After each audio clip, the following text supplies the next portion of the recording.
as a whole. ECVC defends small-scale farming and peasant agroecology as a concrete and proven solution for mitigating the ongoing climate crisis. These approaches have much evidence on their side and a history spanning over generations. So why this topic and why now? As you all know, we are awaiting the legislative proposals from the Commission to be discussed by the College of Commissioners in June. The proposals concern new genomic techniques, which we prefer to call new GMOs, because that's what they are, genetically modified organisms. For small-scale farmers and peasants, the announced deregulation of new genomic techniques is a huge concern and represents a direct threat to peasant rights, but also to peasants' financial autonomy and livelihood. As a reminder, peasant rights on seeds represent the collective rights of peasants to use, reuse, save, exchange, and sell their seeds, and have already been recognized in 2 different international instruments: the International Treaty on Plant Genetic Resources for Food and Agriculture, which is a binding treaty to which the EU is a signatory, and the United Nations Declarations on the Rights of Peasants and Other People Working in Rural Areas, known as the UN, which was adopted by the UN in 2018. Today we're here to expose our concerns and the huge impact such deregulation would have on the whole GMO-free agricultural sector. ECVC will also develop its analysis on the link between the initiative to deregulate new GMO and the pending seeds marketing reform. Could in combination strengthen the economic model of patents on seeds at the expense of peasants' rights on seeds. What we are collectively risking with these reforms is the loss of traceability, a continuation of market concentration in the hands of few multinational companies, strengthening of the patent model, and essentially privatization of life. New GMOs are today promoted by large corporations and the EU Commission as a solution to climate change, adaptation, and pesticide reduction. It's important to remember, however, that there is absolutely no evidence of the efficiency of these techniques in this regard. On the contrary, several specific studies show the opposite. As of today, there are actually close to 0 new GMO crops on the market. It's a promise that has nothing to back it up, and therefore it's a fake solution. In the initial panel of today, we will have members of ECVC and researchers speaking. Guy Kessler from the ECVC Working Group on Seeds will explain how the loss of traceability in combination with current European patent law affect possibilities in using native seeds and thus negatively impact peasant rights and agrobiodiversity. José Manuel Benítez Catano, small-scale farmer in Spain and also a member of ECVC, will speak about the economic consequences of deregulation on the GMO-free sector, including the organic farming sector. Claire Robinson, a researcher from DM Watch, and Dr. Michel Antonio will talk to us about the private club of patents and how their members are able to avoid European law. After this panel, we have statements from members of the European Parliament, and Eric Alondrio and Benoit Bidot, and finally reactions from representatives from both DG Santé and DG Agri, which we would like to thank for their presence and reaction to the important questions we will be asking today. We also want to inform you that an invitation was extended to representatives from DG Grow who are following patent law in the EU, who unfortunately could not be present today. We regret that they could not take part in this important debate, especially considering the positive collaborations that ECVC has had with DG Grow during the last few months. Thank you. Merci beaucoup, Tove, pour cette bonne introduction. Et donc, je propose que nous passions directement au premier panel de présentation, qui se focalise donc sur les impacts qu'aurait une déréglementation des nouveaux OGM sur les droits des paysans et le secteur agricole européen garanti sans OGM. Nous allons donc commencer par une présentation de M. Guy Kassler, qui est membre du groupe de travail semences et OGM de CDC, qui va nous détailler ses impacts, notamment sur le droit européen des brevets, les droits des paysans, mais également aussi sur le marché semencier européen et l'agrobiodiversité.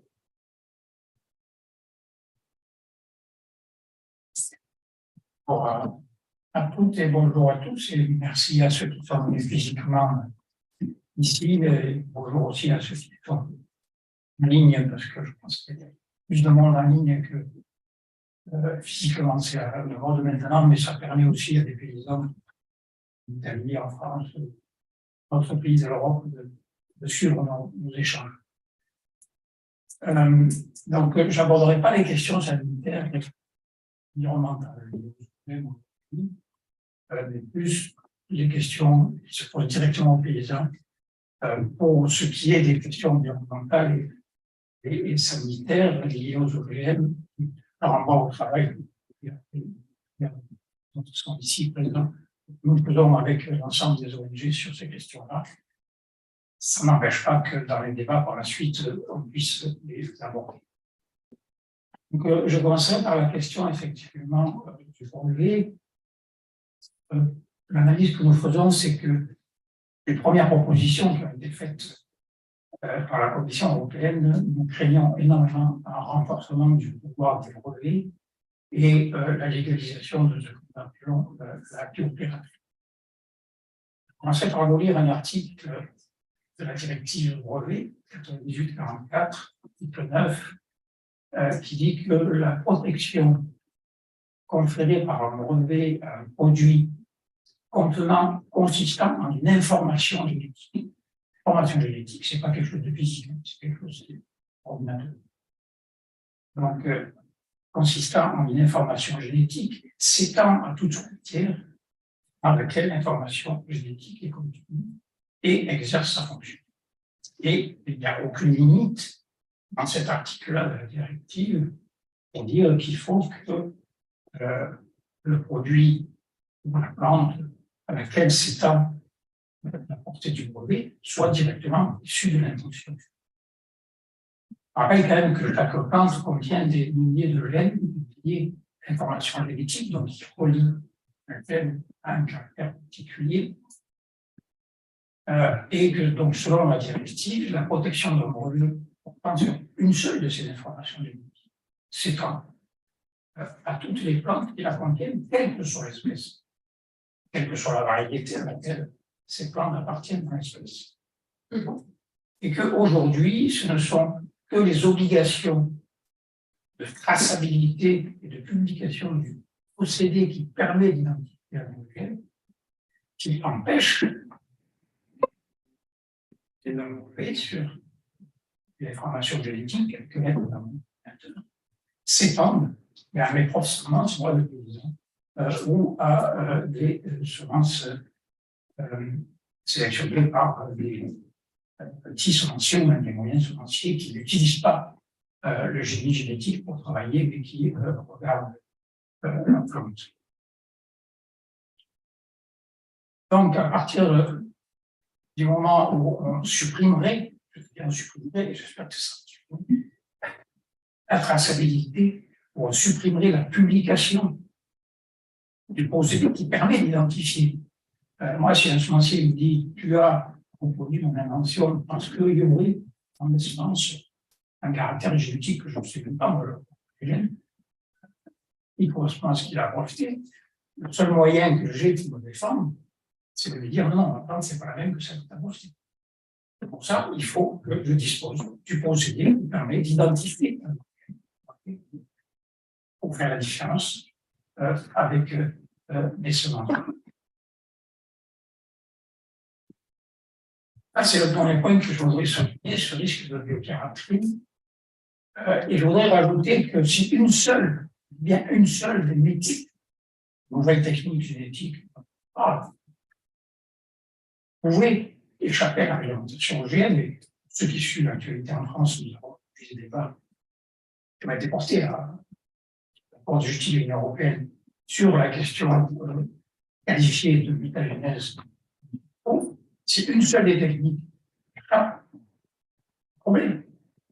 Tous les scientifiques diront qu'ils ont utilisé ces techniques, puisque à partir du moment où ils pourraient s'exempter de la réglementation OGM, en réalité, ils vont directement au catalogue.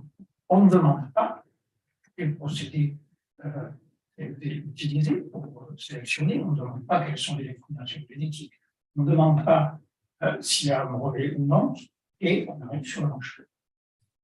Et donc, à partir de ce moment-là, apporter des brevets qui seraient sur cette seule technique, qui serait exemptée de la réglementation OGM qui permet la traçabilité des brevets. Tout le monde dira qui a utilisé, c'est qu'il faut fortement une technique qu'il a utilisée, et les semences pourront être appropriées par ces entreprises. Alors, certes, l'Office européen des brevets a été alerté sur cette question-là. En 2017, a proposé un nouvel outil qui s'appelle le disclaimer. Alors, plusieurs interprétations de ce terme-là. En fait, le disclaimer, consiste à déclarer, on reste dans les plantes, on ne parle pas des mots et des micro-organismes pour l'instant, ce qui permet, ce qui oblige les détenteurs du brevet à déclarer les autres organismes auxquels peut tomber sur la protection de son brevet et pas issu de l'invention. C'est l'inverse de la traçabilité. C'est l'inverse du procédé qui permet de distinguer. Pourquoi? La plupart des semences, elles sont enregistrées nulle part. Donc, il n'y a aucune preuve qu'elles existaient avant que le brevet ait été déposé. Toutes les semences paysannes, et même les semences qui sont enregistrées, alors elles sont enregistrées sur des caractères phénotypiques. Moi, mes semences, je n'ai jamais fait de ça génétique. Il n'y a pas la preuve que si demain, dans mon champ, il y a une plante qui est issue, qui porte un caractère génétique OGM, mais aussi c'est de manière tout à fait naturelle, je ne pourrais pas en apporter la preuve. Je n'ai jamais utilisé les outils de séquençage génétique qui, de toute façon, beaucoup trop faire pour le président et aussi beaucoup trop faire pour la majorité des entreprises semencières petites ou même certaines intermédiaires qui ne travaillent pas avec les outils génétiques et qui travaillent uniquement avec le caractère phénotypique des plantes. Alors, Thierry Breton, qui est commissaire de la DG Croissance, a indiqué en réponse à une question entière, c'était le 16 février, que la Commission est consciente des préoccupations exprimées sur ce sujet. Il a ajouté, la Commission n'a pas connaissance de cas spécifiques. Mais oui, tant que la réglementation OGM est appliquée, une fois, il y a cette traçabilité. Mais par contre, il n'a proposé aucune solution si la réglementation OGM n'était plus appliquée, s'il n'y avait plus cette traçabilité sur les nouveaux OGM. Donc la question qu'on peut se poser, est-ce que le commissaire responsable des brevets accepte cette légalisation éventuelle de la biopiraterie, bien compte sur ses collègues ici présents, et merci d'être venus, de la DG Santé, pour ne pas supprimer cette traçabilité et la publication surtout des procédés permettant d'identifier ces OGM. Donc Claire Robinson développera tout à l'heure la solution, la privatisation de la solution politique que proposent certains semenciers derrière les clubs des brevets. Je m'étendrai pas sur aux questions. Publié récemment un article très pertinent sur ce sujet. Le deuxième impact important de cette proposition, de risque, ce n'est pas la proposition finale, serait une accélération déjà importante de l'érosion de la biodiversité, à la fois la biodiversité cultivée et celle de l'alimentation.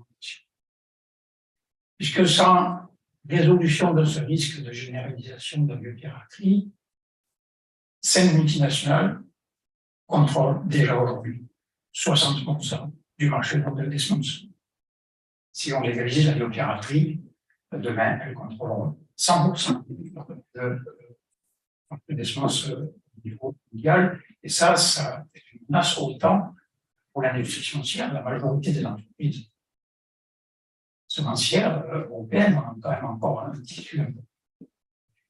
Et pour les consommateurs, mais la diversité d'alimentation qui dépend de la diversité cultivée va se réduire au pool génétique que contrôle les brevets de ces multinationales. Pool génétique qui est très étroit, parce qu'ils sont tout le temps en train de chercher de travailler sur les mêmes gènes qui permettent, pour un herbicide, un insecte, voire un champignon, voire à d'autres. Et donc, les semences qu'offrent ces multinationales avec ce même pool génétique ne peuvent être que des semences qui peuvent être cultivées très largement. À la raison, le coût d'accès au brevet. Le coût d'accès au brevet est extrêmement cher. Aujourd'hui, vous pouvez la technique la plus connue, la plus popularisée, une seule entreprise, Constera, détient un brevet rouge sur cette technique. Donc, pour amortir le coût d'accès au brevet, on est obligé d'utiliser à très large échelle les mêmes semences, le même pool génétique breveté. Et à partir de là, pour cultiver partout les mêmes semences, on est obligé d'employer des engrais chimiques, de justice technologique, des pesticides, irrigation, mécanisation, pour adapter ces plantes à une extrême diversité de terroirs. Il faut homogénéiser les terroirs, les adapter à cette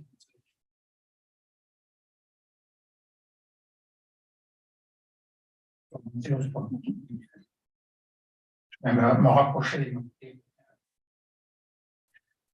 Donc, je dirais que conclurai cette partie-là en disant que la seule solution pour répondre à la diminution des pesticides, des engrais chimiques, à la variabilité des climats, c'est la sélection locale. Et celle qui prépare les paysans, éventuellement avec l'aide de l'action ou des petites entreprises financières, mais au niveau local. Et les semences que moi je sélectionne chez moi, si quelqu'un veut les cultiver plus loin, il faut qu'il les réadapte chez lui. Donc ça ne marche pas avec le modèle économique du brevet. Donc on ne répondra pas des défis actuels, en climatique et la diminution des pesticides, avec des semences brevetées et avec ce coût d'accès au brevet. Malheureusement, il ne faudrait pas que les semences paysannes et locales soient interdites par la biopiraterie que j'ai dénoncée tout à l'heure. Ensuite, bon, d'évidence, il y aura atteinte aux droits des paysans de conserver, d'utiliser, d'échanger et de vendre leurs semences. Et là, je voudrais dénoncer un problème qui n'est peut-être pas très visible dans les débats européens ou dans les débats nationaux. Aujourd'hui, les pays qui ont adopté le traité sur les semences, le traité international sur les ressources hydrologiques,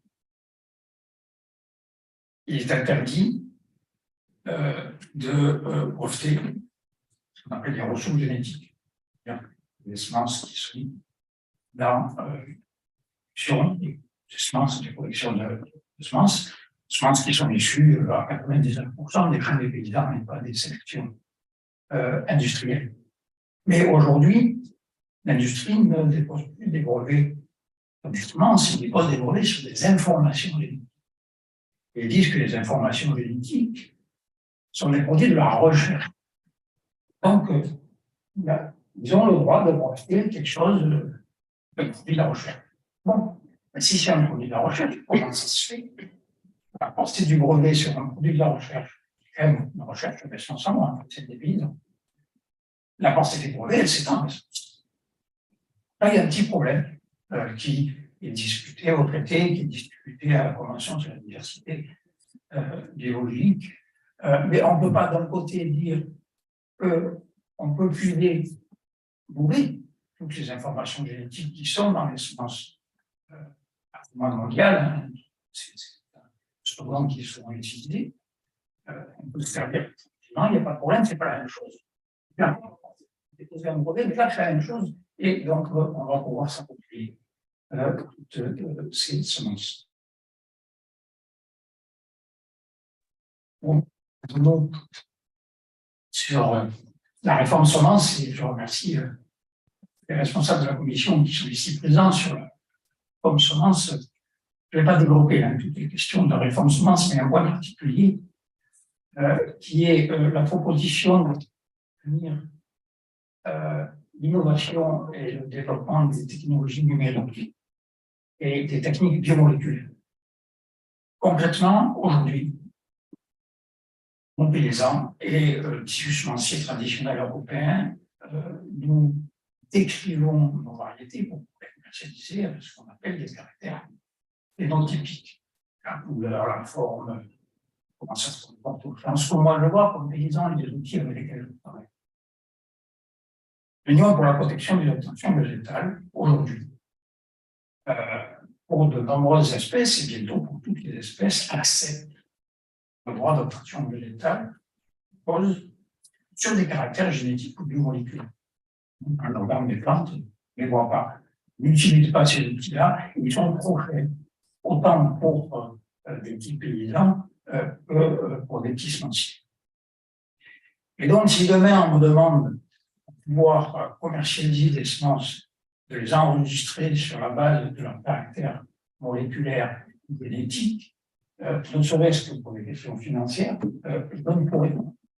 Et en plus, je voudrais quand même rappeler aux essentiels, alors peut-être que ça a échappé aux personnes qui n'ont pas l'habitude de travailler avec les semences, mais un même caractère phénotypique de la résistance à un insecte ou l'adaptation à la sécheresse ou autre, peut dépendre de gènes différents.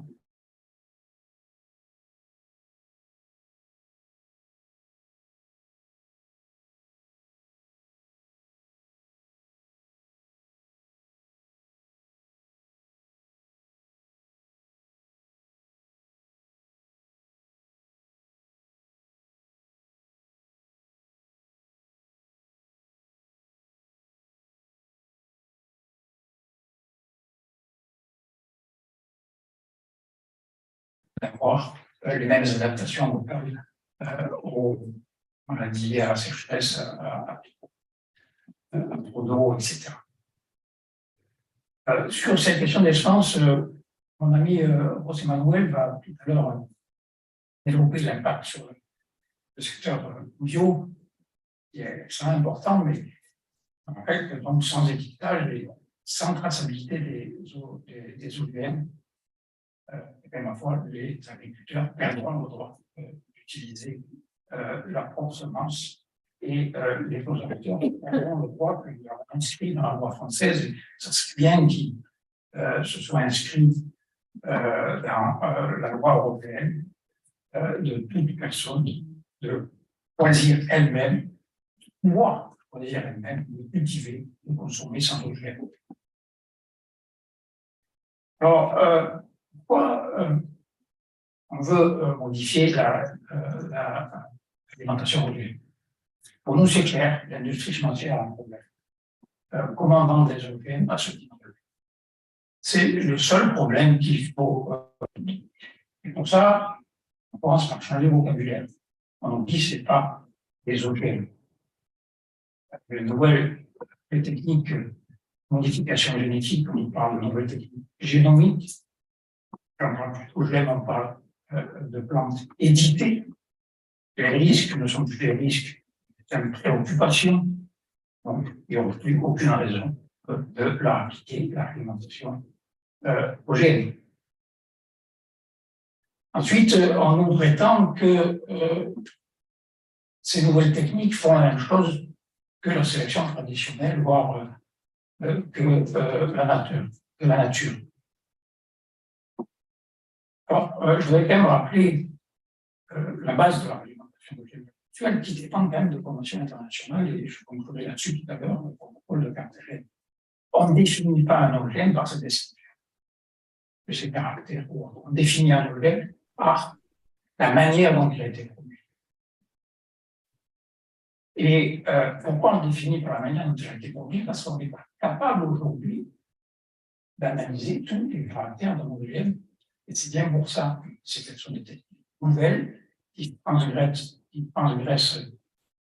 lois de la nature au niveau de la donc, il faut évaluer si un caractère, justement, qu'on n'aura pas identifié après toutes les analyses génétiques, biomoléculaires, etc., on identifie jamais tout, il faut que cette évaluation ait lieu. Et après l'évaluation, il faut aussi qu'il y ait un suivi, parce qu'il y a des choses qui n'apparaissent pas au moment de l'évaluation, sur des impacts sanitaires ou environnementaux, qui n'apparaîtront qu'au fur et à mesure des modifications dans les champs. Et je voudrais rappeler que cette définition des eugènes, elle repose sur le principe de précaution. Il est inscrit dans le traité de fonctionnement de l'Union européenne et aussi sur les conventions internationales. Donc, je pense que cette définition des OGM et le principe de précaution s'impose à la Commission européenne. Elle n'a pas été mandatée pour remettre ce principe en cause. Rapidement, mais c'est important parce qu'on joue sur les mots, les techniques de modification génétique comprennent aujourd'hui une étape in vitro, c'est-à-dire au laboratoire de culture cellulaire. Et donc, on nous sort des avis ou des opinions de l'Agence européenne de sécurité des aliments, par exemple celle de novembre 2021, elle a dit que le type de mutation induite par un agent mutagène devrait être le même, que cet agent mutagène soit appliqué au niveau sur une plante entière ou une vidéo. Elle a dit devrait être, elle n'a pas dit est le même. Et ça a même souligné, dans son avis, que cette hypothèse ne repose sur aucun résultat expérimental. Donc, est-ce qu'on peut, sur la base d'une simple hypothèse, modifier complètement l'alimentation européenne sur le principe de précaution? La littérature scientifique nous apprend au contraire que les mécanismes de régulation intercellulaire et intracellulaire aboutissent à des types de mutations différentes, suivant qu'on travaille in vivo ou in vitro. Ouais, je vais essayer d'aller vite, mais je me rapporte à la fin. Je voudrais quand même citer aussi l'opinion d'octobre 22 de l'ESA, sur laquelle s'appuie la commission. L'ESA a été mandatée par la commission pour proposer des termes d'évaluation des risques liés à ces OGM, ces nouveaux OGM. Mais l'EFSA souligne que les risques, elle n'a pas été mandatée par la commission pour évaluer et proposer des critères d'évaluation pour les effets non intentionnels engendrés par ces techniques, et que donc, elle ne les a pas évalués, et que donc, dans les critères proposés pour l'évaluation des risques, elle ne tient pas compte de ces effets non intentionnels. Donc, elle dit qu'il est important, et c'est comme ça qu'il dit dans le même avis, qu'il est important de les évaluer et donc de les intégrer dans ces critères d'évaluation. Donc, je ne vois pas comment la Commission peut s'appuyer sur ce niveau d'opinion et avis de l'EFSA pour dire qu'il faut supprimer ces évaluations et qu'il faut supprimer la réglementation. Sur la question, je dirais rapidement, on prétend aujourd'hui qu'on ne peut pas distinguer les GM de semences traditionnelles ou de semences paysannes, je dirais franchement, c'est un gros mensonge. Aujourd'hui, ce qu'on appelle les approches multifactorielles, beaucoup de publications nous disent qu'on peut identifier ces nouveaux gènes, encore en se donne les moyens. Tous les semenciers disposent de l'outil technique pour identifier ce qui est issu de leur invention, ne serait-ce que pour lutter contre des tempêtes, contre poissons. Donc, ces techniques existent. Voilà. Évidemment, l'industrie, c'est un secret industriel, ils ne vont pas le publier.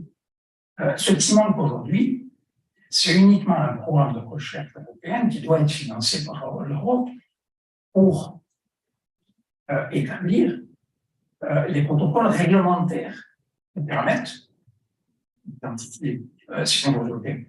Quand on a adopté la directive de 2018, ces protocoles réglementaires n'existaient pas pour identifier les organes non déclarés. Il y a eu un programme de recherche et c'est quelques années après que les États ont pu disposer de ces protocoles réglementaires. Bon, les mettons au travail et pour ça, il faudrait décider de financer ce programme de recherche.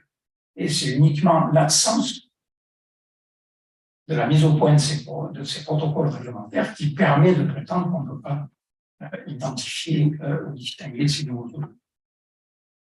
Je terminerai, j'ai peut-être été un peu long, je m'en excuse, quand même par rappeler la définition des biotechnologies modernes dans le protocole de Carthagène.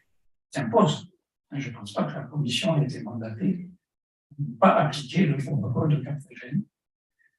Le protocole de Carthagène est défini comme l'application de techniques in vitro aux activités qui surmontent les barrières naturelles de la physiologie de la reproduction ou de la reproduction et qui ne sont pas des techniques utilisées pour la sélection des types pratiques. Je ne vois pas comment une seule des techniques qui sont présentées comme des nouvelles techniques génomiques puisse échapper à cette définition.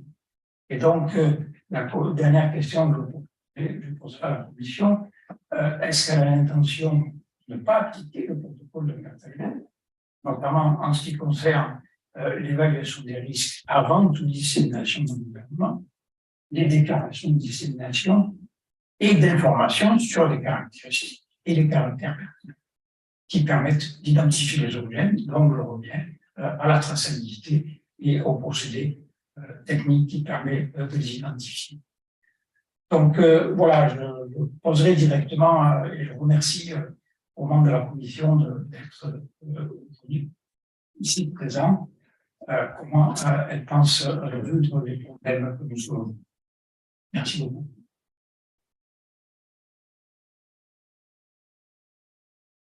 Merci beaucoup, Guy, pour cette analyse bien détaillée. À présent, comme tu l'as déjà introduit, on va passer à la présentation de Madame Claire Robinson, qui est donc éditrice chez GMWatch, une organisation britannique qui informe le public sur les risques liés aux OGM, qui va donc nous parler de la question des clubs de brevets et de la privatisation des brevets. Et je tiens à souligner que nous avons également avec nous en ligne le docteur Michael Antoniou, qui est donc docteur en génétique moléculaire au King's College London, qui sera également disponible pour répondre à des questions en complément de la présentation de Mme Claire Robinson. Donc Claire, vous avez 15 minutes environ pour la présentation. Thank you very much. So I'm going to be talking about a recent development whereby plant breeders associations and seed companies are claiming to oppose patents on new GMOs. Maybe people might be surprised to hear that, and we were surprised to hear it too, but there is a catch. It's not as simple or straightforward or as obvious as it seems. So the German Plant Breeders Association... Sorry, I'm getting some interference here. So the German Plant Breeders Association, BDP, has moved to officially oppose patents on certain new GMOs that it argues could occur naturally. The BDP says the patentability of biological material, which also occurs or could arise in nature, must not be possible, regardless of how it is produced. The BDP also wants to allow seed breeders to be able to use patented material for breeding purposes. The Dutch and Austrian plant breeders associations have taken similar positions. The BDP includes among its members major GMO patent owners such as Corteva, Bayer, BASF, Syngenta, Lima Grain, and KWS. So the question arises, why would companies whose business model depends on patenting GMOs claim to oppose patents on certain new GMOs? And does this mean that they share the concerns of farmers and seed breeders who are resisting the introduction of new GMOs on the grounds that this will lead to increased patent controls on seed? Well, one answer to these questions lies in the fact that, as the BDP says, patents will not be abolished in the near future. At the same time, neither the BDP nor its member companies show any intention at all of trying to change the existing patent laws. And the BDP member companies are continuing to patent GMOs. They're even patenting plants and plant traits that are conventionally bred and not genetically engineered. Now, patents are a concern because, in contrast to regulations under the Plant Variety Protection System, patented seeds cannot be used to breed new varieties for cultivation. So perhaps the BDP member companies don't really want to abolish patents on some new GMOs after all. For now, the member companies may be happy for the BDP to make some noise opposing patents, thus appeasing the farmers and seed breeders who are opposing new GMOs on the grounds of patent control of seeds. And thereby, they might be trying to defuse that source of dissent. This is a danger that we need to look out for. But let's assume, for the sake of argument, that the BDP and its member companies are serious about opposing patents on GMOs that, as they claim, could occur naturally.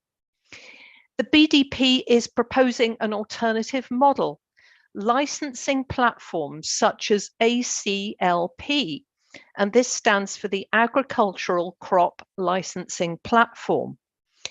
Under this system, the extent of access to patent-protected traits and breeding technologies can be defined by the members under private law.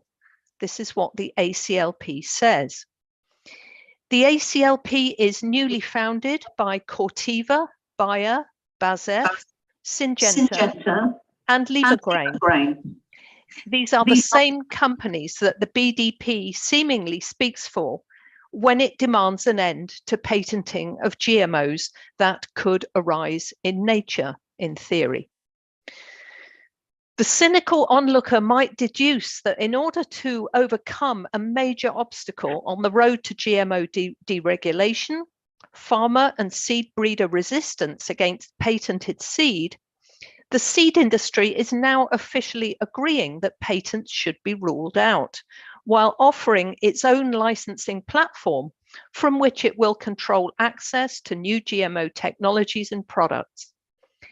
These are, however, still patented, and the breeder and farmer customers will still have to pay to access them. Moreover, it's standard practice for license fees to need to be renewed, so customers won't just have to buy a one-off license, but depending on the agreement, they may have to pay again and again to maintain their right to use the germplasm. As well as license fees, seed companies can also claim royalties, so that when the customer sells products from the germplasm that they have taken out a license to use, they will likely have to pay royalty fees as well. And patents can even extend to processed products, such as beer. The ACLP poses the danger that public law could be replaced by companies' own private law. So let's contrast that system with the current plant breeders' rights. Breeders of new plant varieties in the EU can benefit from a type of intellectual property right called the Community Plant Variety Right, or CPVR, which is similar to a patent, but ensures that breeders can receive adequate return on their investment by retaining the rights to the use of the plant variety. But crucially, it allows plant breeders access to that variety for breeding on new varieties. However, it is not a requirement to register a plant variety under the CPVR. It's a choice. It's not clear how the ACLP licensing platform, based on the private law of seed companies, will interact with these plant breeders' rights or wipe them out completely. Will the ACLP offer the companies a chance to bully their way into the CVPR and replace it with a system more in line with their own inclinations and their own profits? In a world where the big four GMO seed companies own 60% of the world's germplasm globally, they would be able to dictate terms to anyone who wants access to that germplasm. This situation demands ongoing scrutiny, which will, however, be challenged by the fact that private company law is by definition private, so that the public is unlikely to see the terms of any agreements formed under it. Overall, it's difficult to see how farmers or plant breeders will benefit from the ACLP licensing platform. However, it is set to benefit GMO developer companies in several ways. Some are obvious, others not so obvious. On the obvious side, the ACLP platform is touted as providing access to marketed, patented traits on fair conditions, with increased transparency, including eventually genome-edited traits. GMO developer companies have always been able to sell licenses laying out the terms of access to their technologies and products. But the new platform may simplify this process by providing a one-stop shop for customers. That means farmers, breeders, and other users who must pay to access licenses or trade their own intellectual property in return. It's likely that in line with the usual GMO business model, research licenses might be granted cheaply or for free, but the commercial licenses needed to bring products to market will continue to be expensive and out of reach for smaller players. In GM Watch's view, these smaller players will not suffer for a lack of access to gene editing technologies and their products, as we believe that they are unlikely to provide anything of sustained value. But our future food security depends on the availability of diverse and locally adapted seeds. So farmers and breeders must retain access to a wide range of conventionally bred germplasm for breeding.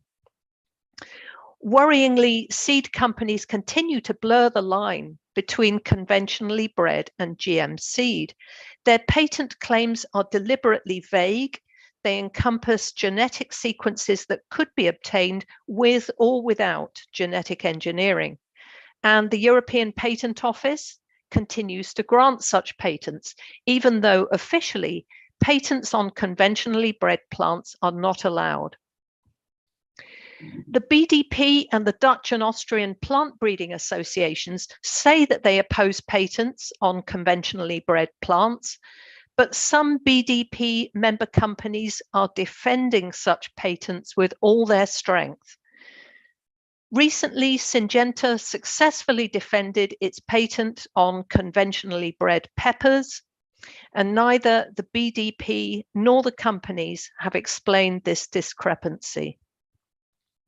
It remains to be seen how the ACLP will treat patented, conventionally bred germplasm, whether it will increase or restrict farmer and breeder access. It's important to remember, though, that patents are just one aspect of intellectual property rights. Intellectual property rights are just a legally enforceable system of retaining exclusive rights over an invention for a defined period. Other aspects of intellectual property rights are designs, copyrights, and trademarks. The less than obvious benefits of the ACLP platform to its founder GMO developer companies and the dangers to everyone else will become clear if it ever begins to offer technologies and products that are not patented, but are nevertheless the company's own proprietary intellectual property. The ACLP might operate outside the patent system and outside the community plant variety rights system. Instead, they could operate entirely under the private law system of the company's own design. This situation would also result if the reform that the companies claim to support ever materializes. That is, the non-patentability of biological material that in theory could arise in nature. With plants that are not patented but are nevertheless the company's own proprietary intellectual property, the developer companies would be free to bypass the requirements of the patent office. So they would not have to prove that the technology or product is novel, non-obvious, has utility, and involves an inventive step. Yet they would still own the rights to the technologies and products and would be able to charge customers, that means farmers, breeders, and other users, for access to them. This course has always been available to companies, but it could be made easier via the ACLP. The need to prove non-obviousness and an inventive step for gene-edited GMOs in order to obtain patents has led GM Watch to publicly question the patentability of new GMOs that are claimed to only have changes that could arise in nature. If something is natural, it can't be patented, and if something can be patented, it cannot be natural, logically. But by cutting out the patent office and just selling licenses for use of non-patented proprietary intellectual property, companies will dodge the natural or not conundrum and free themselves from the fear of having to defend their patents in court. And because they don't have to prove that they have come up with a novel and worthwhile invention, they will be facilitated in selling access to GMOs that might offer no sustained value. Replacing the patent system with company private law also endangers transparency. Patents are public and may contain information on a GMO, including some genetic sequence information that can assist detection efforts, whereas agreements between companies and licensees are secret, they are private. If private licensing agreements dominate at the expense of patents, then less information would be available about the GMOs that are circulating in the marketplace. In addition, patents have an expiry date of 20 years, after which anybody can freely use the technology or product, whereas private licensing agreements can, in theory, last indefinitely. So far from freeing up germplasm and democratizing plant breeding, it's likely that the ACLP will intensify the corporate control of seeds, as well as weakening transparency regarding new GM technologies and products. And just finally, I don't have time to go into this today, but in addition, there are two other systems of increased corporate control of seeds that are increasingly becoming widespread, and you can Google them to find out more. One is called club varieties, whereby a farmer who wants to grow a variety has to approach the license holder for permission, and the license holder dictates all kinds of conditions, including how you grow that variety and how you market it. The other system is the buyback contract model. For example, buyback contracts are used to grant permissions to grow oats in this country. You can only buy the seed if you have a contract to sell all the produce back to the seed seller. So good if you want to grow something knowing that there's a market, but not good if you want to source the oat seed and use it for your own purposes, for example, making oat milk or to feed your own animals. So in conclusion, GM Watch favours an end to the patenting of conventional seeds and at the very least, transparency on restrictive licensing agreements so that we can all evaluate these evolving systems. And breeders must have access to all conventional germplasm. Thank you very much. Merci beaucoup, Claire, pour cette intervention très pertinente. Donc, on est plus ou moins bien sur le programme. Nous allons à présent passer sur la présentation de M. José Manuel Castaño, qui est membre également du groupe CPC et paysan en Espagne, qui va nous présenter l'impact économique qu'auraient ces deux réformes sur le secteur agricole garanti sans OGM, et y compris sur l'agriculture biologique. Donc, José Manuel, tu as 20 minutes environ. Merci.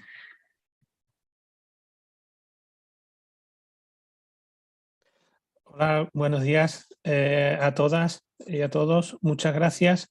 Gracias a todas las personas que están asistiendo a este evento. Soy, como ha dicho Chloe, campesino y ganadero ecológico en Andalucía, en España, y soy también responsable del área de agricultura ecológica de COAG en España, y trabajo en un modelo agroecológico y en una granja agroecológica. Quería mostraros mi preocupación y la preocupación de mis compañeros y compañeras productores y productoras ecológicas ante esta nueva desregulación de técnicas genómicas. Quería mostrar esta preocupación porque además nosotros aquí en España tenemos varias experiencias muy negativas porque desgraciadamente en España se cultivan cultivos transgénicos y tememos que estas nuevas técnicas genómicas pues además se distribuyan. Una de las cuestiones que nos preocupa es cómo va a afectar económicamente esta pretensión de esta desregularización de las nuevas técnicas genómicas a la producción ecológica y a otro tipo también de producciones como indicaciones geográficas protegidas, etcétera, ¿no? Quería agradecer la presentación de los dos, el compañero Guy y la compañera Claire, porque además, escuchándoles, me doy cuenta de que es muy necesario que tomemos medidas contra este nuevo ataque. Esta agricultura libre, esta agricultura que hacemos, esta producción ecológica, es una producción en la que no es posible la coexistencia. No es posible la coexistencia y, como ha comentado el compañero Guy, la falta de trazabilidad que produce esta desregulación supondría que desapareceríamos los productores ecológicos, ¿no? Y quería poneros un ejemplo en cuanto a la coexistencia, ¿no? Nosotros aquí en España teníamos una zona de producción de maíz ecológico de bastantes hectáreas y bastantes productores, pequeños productores que producían maíz ecológico en Aragón. Debido a la producción de maíz transgénico, OGMs, en Aragón, esas pequeñas fincas se fueron contaminando y después de hacer ese esfuerzo enorme de producir maíz ecológico, tuvieron que abandonar y cerrar porque sus producciones se contaminaban de OGM, del maíz MON 810.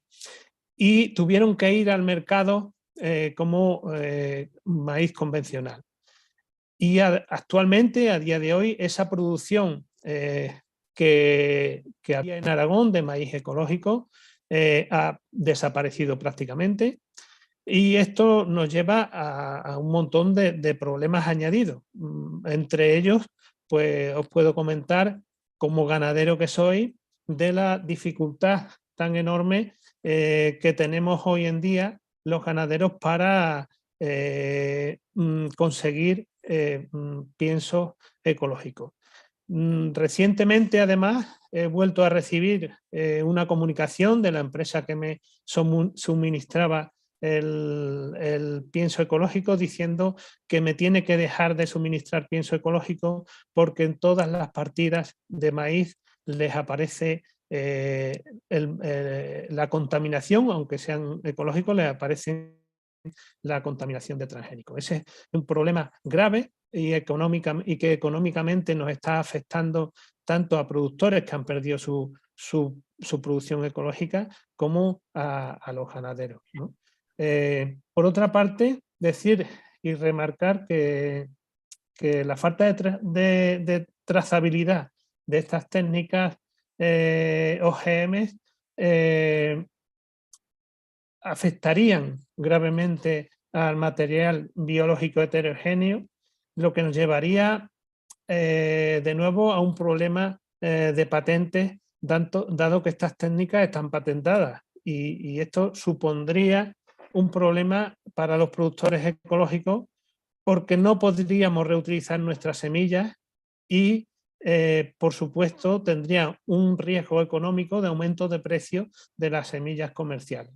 Y el no poder reutilizar nuestras semillas tiene múltiples consecuencias. Quiero recordar que para la producción ecológica es muy importante el poder tener herramientas como es el poder reutilizar nuestras semillas que están adaptadas a nuestro territorio, a nuestras condiciones climáticas, a plagas y enfermedades, y son una de nuestras principales herramientas para el trabajo día a día de producir alimentos ecológicos. Quisiera empezar a dar algunos datos sobre la agricultura libre de OGM en Europa. Estos datos provienen de Eurostat del año 2020, que son los últimos que tenemos, y me gustaría mostrar la importancia económica del sector y el amplio desastre que supondría en el caso de que hubiera esta desregulación, ¿no? Actualmente, recordar que en la Unión Europea hay 19 Estados miembros donde los OGM están totalmente o parcialmente prohibidos en la agricultura. Países claves para la agricultura están Francia, Alemania, Austria, Grecia, Hungría, Países Bajos, Letonia, Lituania, Luxemburgo, Bulgaria, Polonia, Dinamarca, Malta, Eslovenia, Italia y Croacia. Solo está autorizado el maíz MON 810 para el cultivo comercial.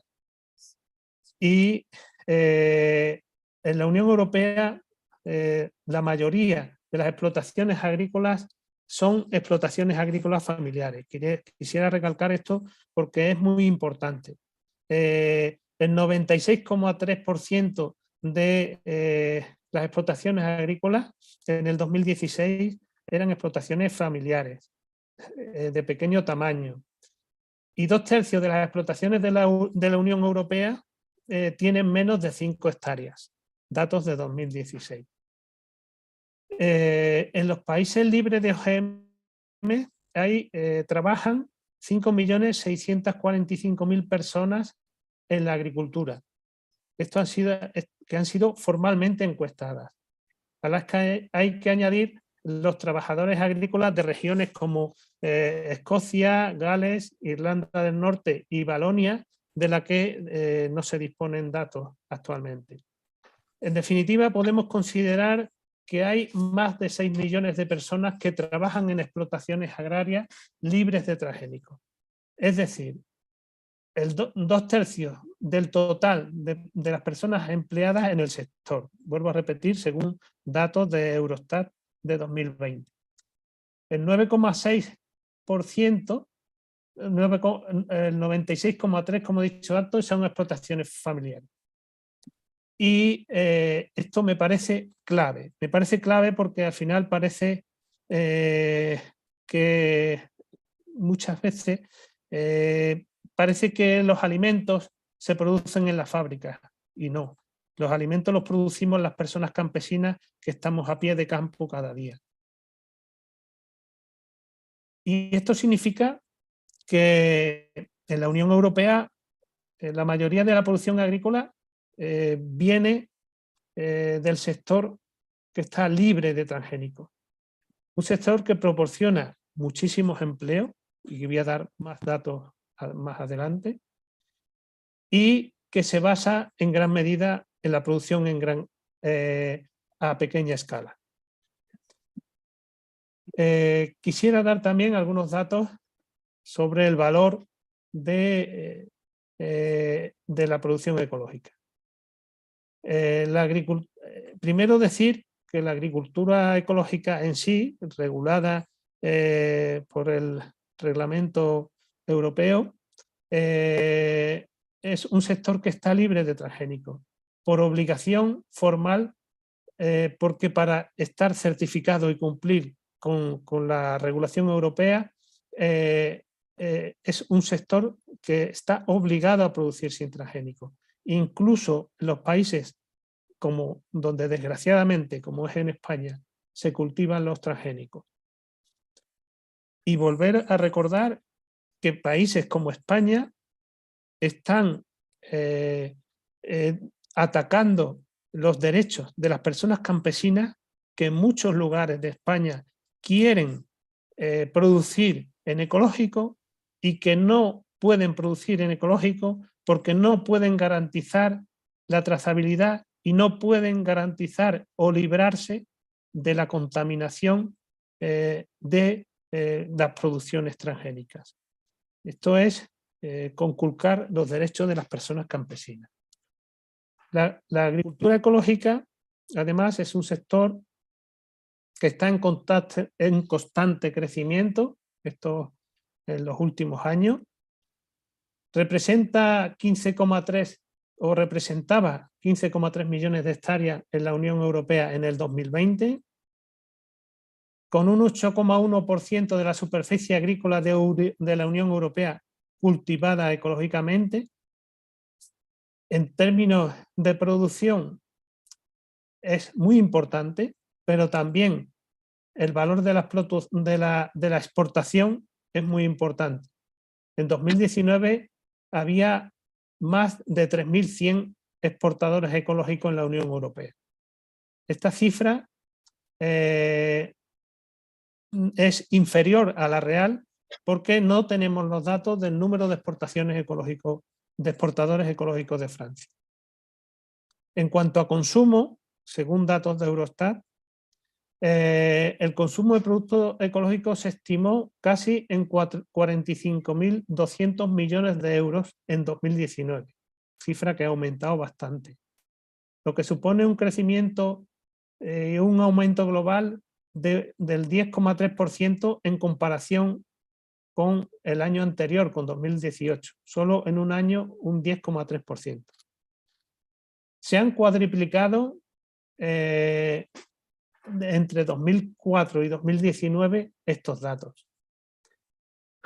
Y hay una subida constante, muy fuerte del consumo de alimentos ecológicos, y hay que hacer hincapié que los consumidores de productos ecológicos están totalmente acostumbrados a productos sin transgénicos y no van a comprar ni quieren comprar productos que tuvieran la mínima sospecha de que tienen trazas de transgénicos. Con lo cual, las nuevas técnicas genómicas serían una amenaza para el consumo y serían una amenaza también para la alimentación de calidad que nos están demandando los consumidores europeos. Otro tipo de producciones, como las denominaciones de origen protegidas, DOP, IGP, ETG, están también obligadas a ser libres de transgénicos. Es un mercado muy importante, es un mercado que cada día tiene más consumidores y que juntamente con la producción local tienen un valor económico muy importante. El valor de los productos europeos en IGP, por ejemplo, alcanzó los 74.760 millones de euros en 2017, lo que supone un aumento del 37% entre el periodo del 2010 y 2017, en comparación con el periodo 2005-2010. En esta importante cifra se añadieron, se le puede añadir 2.300 millones de euros en ventas de los productos ETG. Hay que tener en cuenta que en los últimos años, los cuales no tenemos datos, y por motivos de la pandemia, este consumo de este tipo de alimentos de calidad ha aumentado exponencialmente. Teniendo en cuenta todos los sectores libres de OGM, como son la agricultura ecológica, las indicaciones protegidas, etcétera, los datos de la Unión Europea muestran que las pequeñas fincas libres de OGM son más eficientes, sin duda alguna, que la agricultura industrial y emplean a bastante más gente.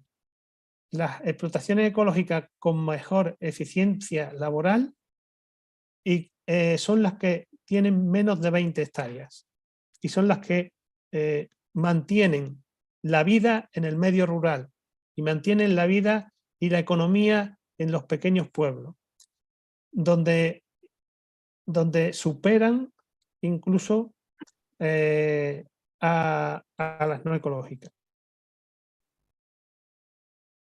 Las conclusiones que podemos tomar con estos datos es que estamos mostrando que el sector libre de OGMs, incluyendo la agricultura ecológica y basado sobre todo en la producción a pequeña escala, es hoy mucho más eficiente y emplea a 6 millones de personas en la Unión Europea, incluso más. La producción ecológica está en crecimiento, en imparable crecimiento, y de hecho la Unión Europea tiene el objetivo de aumentar la producción orgánica en un 25% y llegar a un 25% como objetivo en el 2030.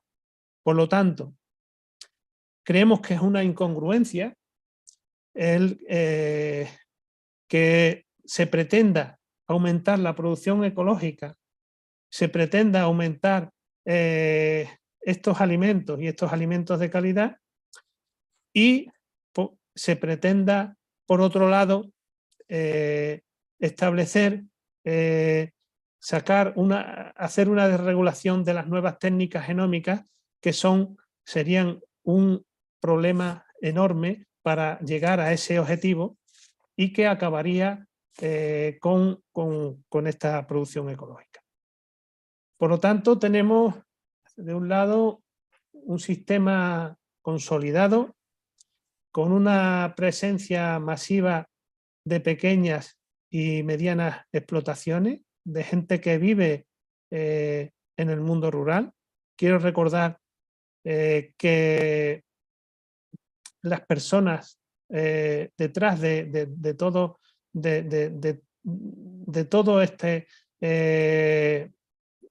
modelo alimentario, agroecológico, de este modelo social, hay personas, hay familias que viven de ello y que merecen un respeto y que están trabajando día a día y se esfuerzan para producir alimentos de calidad y en la cantidad necesaria para la sociedad, y que garantizan la seguridad alimentaria europea, y es el modelo que mejor puede responder a los retos medioambientales a los que nos enfrentamos practicando una agricultura a escala local basada en semillas campesinas y ecológicas adaptadas a las condiciones de cultivo de cada explotación y que permiten reducir los insumos y adaptarse mejor a los cambios climáticos. La finca campesina tiene una mayor capacidad de transición ecológica porque depende menos de la industria de insumos. Las semillas son también un elemento clave en la necesidad de reducir los costes de producción y la autonomía o la menor dependencia de la finca del mercado de semillas certificadas, OGMs y o patentadas les permite sobrevivir económicamente. Quiero resaltar una cuestión. Esto que acabo de comentar es muy importante. No sé qué os llegará a las personas que están en la comisión, pero realmente las personas que trabajamos cada día en el campo estamos pasando una situación económica complicada, difícil. Estamos produciendo alimentos de calidad, con mucho esfuerzo, con mucho trabajo, pero también con mucha ilusión. Estamos día a día a pie de campo y nos gusta nuestro trabajo y queremos seguir haciendo nuestro trabajo. Y quiero que entiendan que para nosotros es muy importante el que nuestro trabajo también sea remunerado, sea valorado y tengamos una seguridad económica mínima por lo menos y podamos seguir haciendo este trabajo tan digno como es el producir alimentos. Porque del otro lado lo que tenemos es las falsas promesas de esas nuevas técnicas genómicas que supuestamente serían útiles para la sostenibilidad de los sistemas alimentarios, pero que realmente no tienen ningún respaldo científico y que lo que suponen es una verdadera amenaza para las personas campesinas. Además, hasta la fecha no existe en el mercado ninguna variedad útil en términos de adaptación al cambio climático o de reducción de pesticidas. Sin embargo, los agricultores sí que conocemos aquellas variedades que nos están sirviendo y que están siendo más resistentes a la sequía. La introducción de OGM desregulados provocaría una perturbación, una contaminación y una ruptura de los mercados que ya tenemos consolidados, de los sistemas de producción establecidos, de un trabajo que se viene haciendo desde hace muchos años de apuesta por la alimentación de calidad, de un trabajo que tiene hoy en día un prestigio ante los consumidores. Y esto quieren cargárselo. Sí, sí. ¿Puedes ir a la conclusión porque estamos 10 minutos? Sí, disculpen que ya termino. Como decía, los sistemas provocaría un problema de pérdida de credibilidad por parte de los consumidores, y todas estas técnicas están patentadas y, como ha demostrado Guy Carle, tendrían un impacto muy negativo en el acceso a los agricultores y a las semillas y en su derecho a reutilizarlas. Cualquier contaminación de las semillas guardadas en la finca causaría graves perjuicios económicos difíciles de cuantificar, imposibilitando la gestión de la dinámica de la biodiversidad a nivel de la finca, fundamental para la resiliencia y adaptación del cambio climático. Y la introducción de semillas adaptadas genómicamente contamina el sistema de semillas de los agricultores y aumenta indudablemente el coste de producción. Y mi pregunta sería la siguiente: ¿se arriesgará la Unión Europea a perturbar o incluso destruir este sistema consolidado y eficaz para abrir el mercado, al mercado europeo estas nuevas técnicas basándose en promesas infundadas de las empresas de semillas, en un contexto de crisis económica y ambiental del sector y teniendo en cuenta los objetivos de la Unión Europea en términos de producción ecológica, de crecimiento? Es una verdadera contradicción. Pero además no entendemos bajo ningún concepto que se acabe con este sistema económico, que se apriete a la economía de las pequeñas personas productoras, agricultoras, y también se juegue con la calidad de alimentación de la sociedad en general para enriquecer a unas cuantas pocas empresas dedicadas a las patentes, que ya son lo suficientemente ricas y exageradamente ricas, y que lo que haríamos sería enriquecerla más. Por lo tanto, nos parece inaceptable de avanzar con una propuesta legislativa cuando el impacto económico sobre el sector libre de transgénicos no ha sido evaluado por la evaluación de impacto realizada por la DG Sante.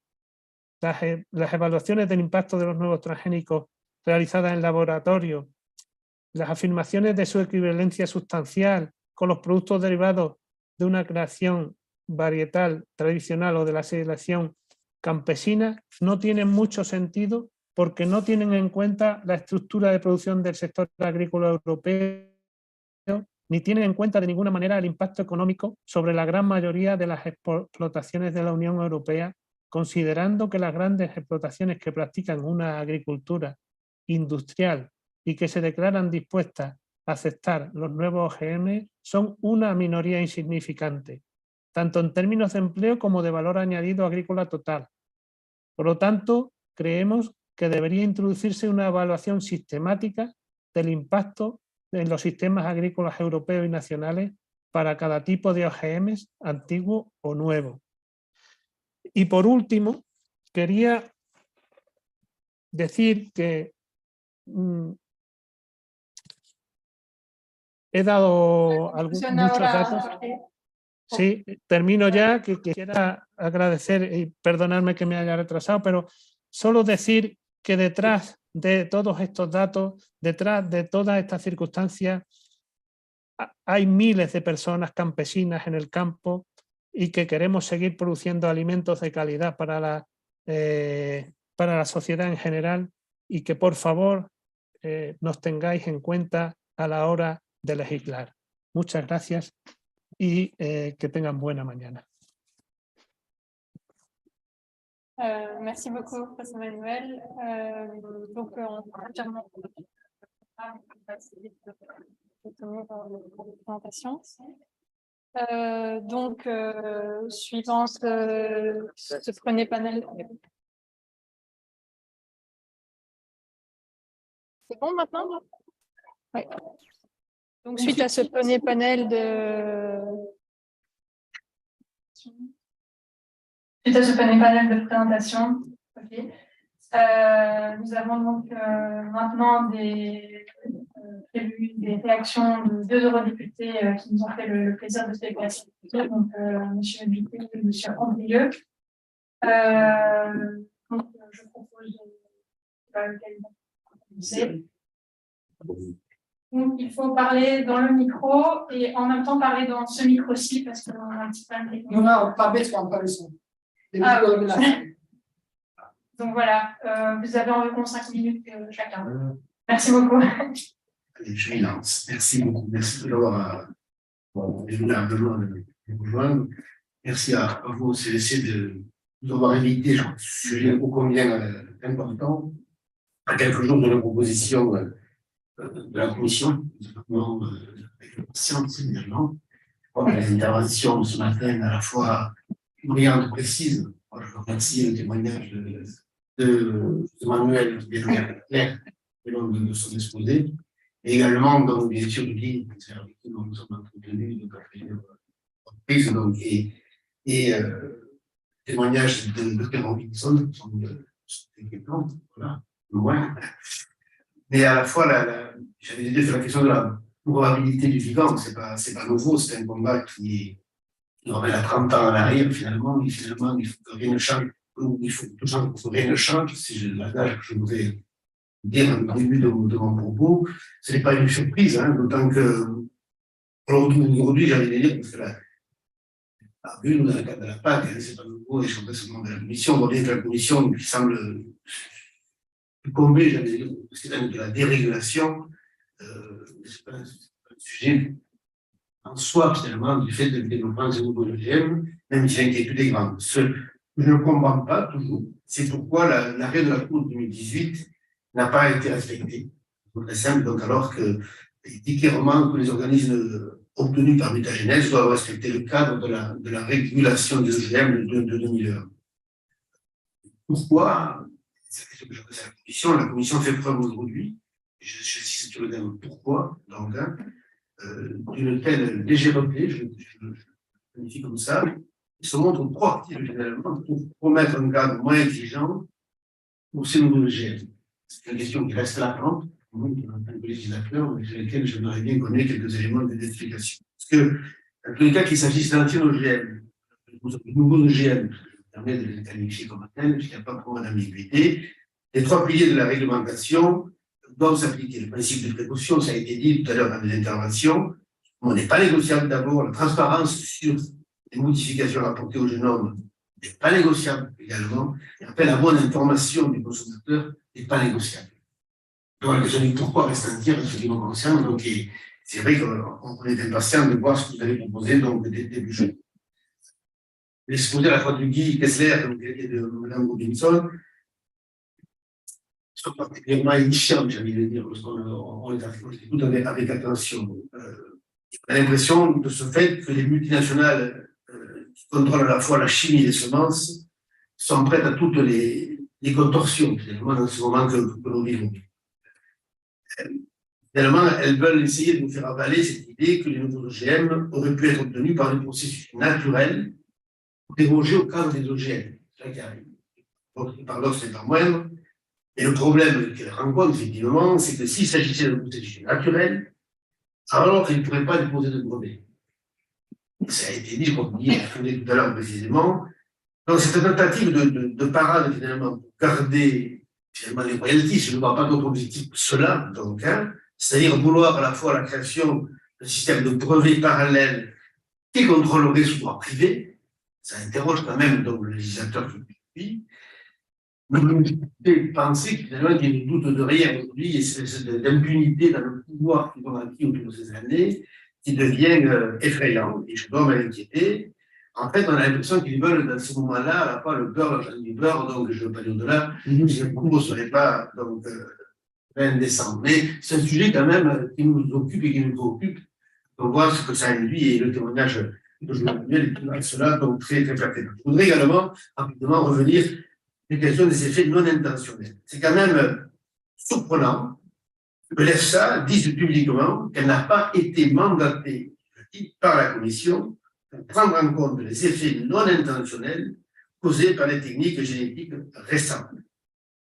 Là, je m'interroge en fait, on a d'un côté, si je comprends bien, des firmes, je dis bien si je comprends bien parce que c'est complexe, de l'agrochimie, qui nous disent qu'elles font des manipulations, mais qu'elles ne savent pas vraiment lesquelles, et que ce n'est pas grave parce que ça aurait pu se produire à l'identique de la nature, finalement, Et de l'autre, on a une autorité sanitaire européenne qui assume clairement n'avoir conduit aucune recherche sur ces modifications non intentionnelles.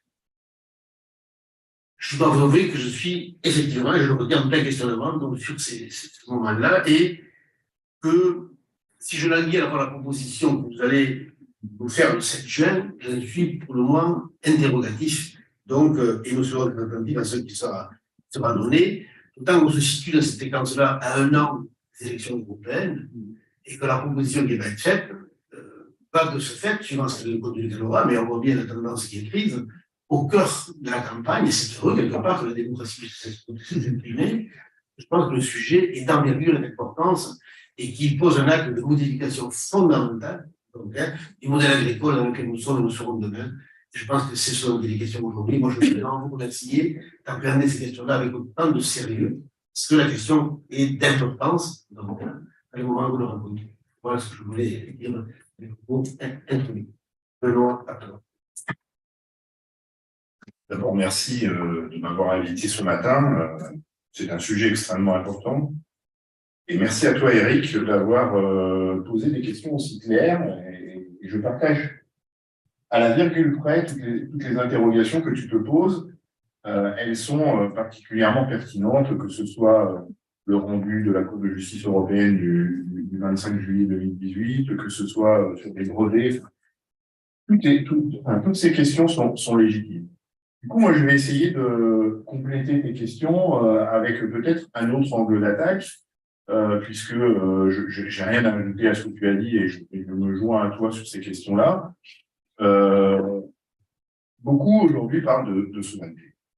Tout le monde nous parle de souveraineté, c'est devenu à la mode. Alors nous, je me mets dedans, les gens de la Campesina qui ont posé un jour la définition de la souveraineté alimentaire ne peuvent que se réjouir que cette souveraineté alimentaire inquiète tout le monde. Sauf que beaucoup en parlent sans savoir de quoi ils parlent. J'ai l'habitude de dire, ils en parlent, ils n'ont même pas un échantillon sur eux. Et donc, on ne parle pas de la même. On ne parle pas de la même. Et dans ce contexte de souveraineté alimentaire, se pose effectivement la question de la souveraineté génétique, de la souveraineté semencière des paysans eux-mêmes.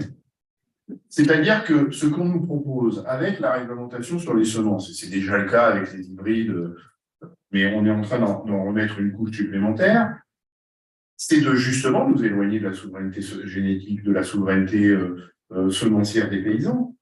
C'est-à-dire qu'on remet une étape supplémentaire sur le fait que demain, pour qu'un paysan puisse produire de la nourriture, il devra absolument passer par des logiques semencières qui seront brevetées, qui seront avec les difficultés que tu as évoquées d'ailleurs, hein, sur l'incohérence de cette approche de brevet. C'est absolument hallucinant. Et ce qui me gêne, c'est que on est prêt à faire ça pour des chimères, pour des promesses qui aujourd'hui ne sont pas sur la table. On nous promet des variétés, paraît-il, résistantes à la sécheresse. On nous promettrait des variétés qui paraît-il, seraient la solution pour être moins dépendant de pesticides ou même d'engrais de synthèse. Mais tout ça n'existe pas aujourd'hui. Tout ça ne sont que des promesses. Et c'est ce qu'on appelle les chevaux de Troie. Parce que la vérité, c'est que ce soit des nouveaux ou des anciens OGM, tous sont des OGM qui sont des OGM à pesticides, c'est-à-dire qu'il y a une combinaison avec cette génétique-là, avec une dépendance forte aux pesticides, et donc on s'éloigne de cette fameuse souveraineté, parce qu'on crée une nouvelle dépendance à des molécules de pesticides ou à des engrais de synthèse pour satisfaire la productivité de ces semences-là. Alors qu'en vérité, les évolutions que nous proposent ces gens-là, nous promettent ces gens-là, sans même nous proposer, encore une fois, un échantillon d'efficacité, existent déjà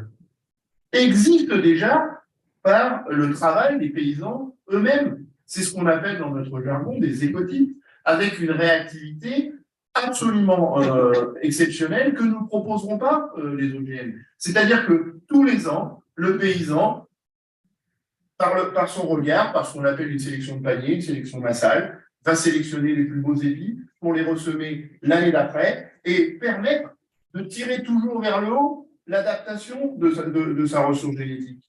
Si demain, on ouvre encore la porte à ces nouvelles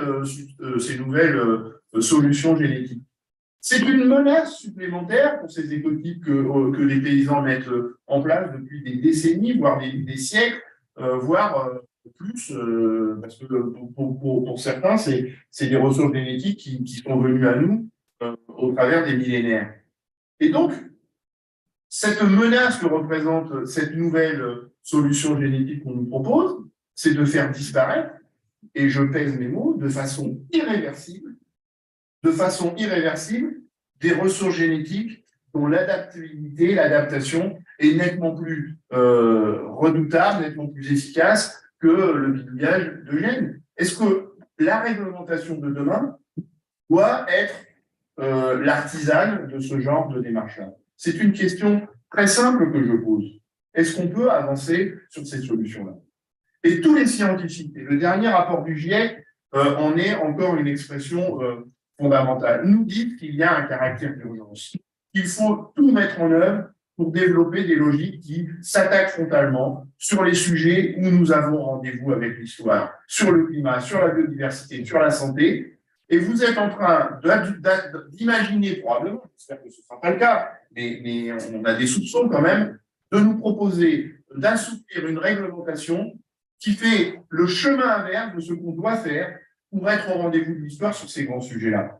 Les solutions génétiques pour faire face au changement climatique, c'est les paysans qui les ont. Et si demain on ouvre la porte à ces solutions-là, vous menacez les solutions qui ont été mises en place par les paysans eux-mêmes.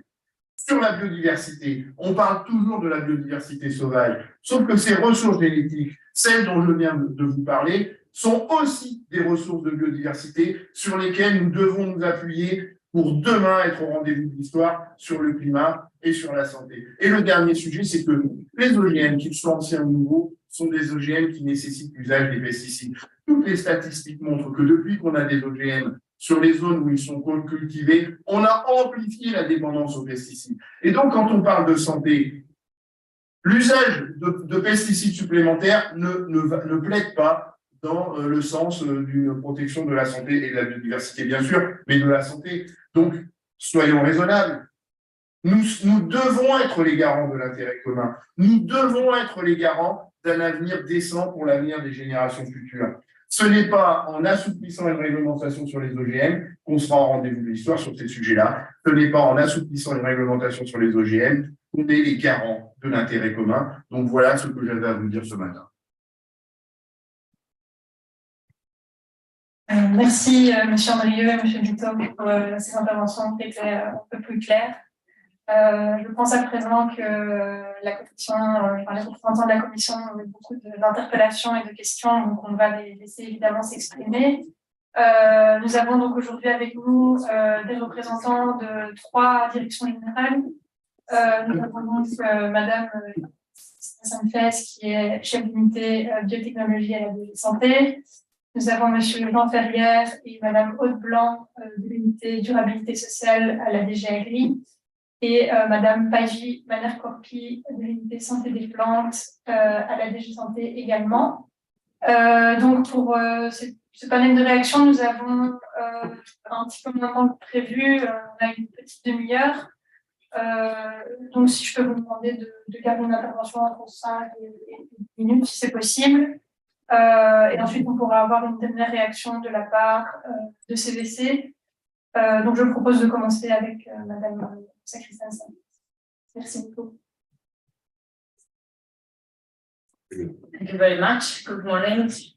Thanks for the invitation this day. We've had the occasion, some of you, to discuss a few times in the last months, but this morning it really gives the time to go into a lot of detail of a lot of issues. So I'm going to try, I'm going to try to cover as much as possible, not necessarily in the most structured manner, but I took some notes and I will try to go through. I think maybe it's worthwhile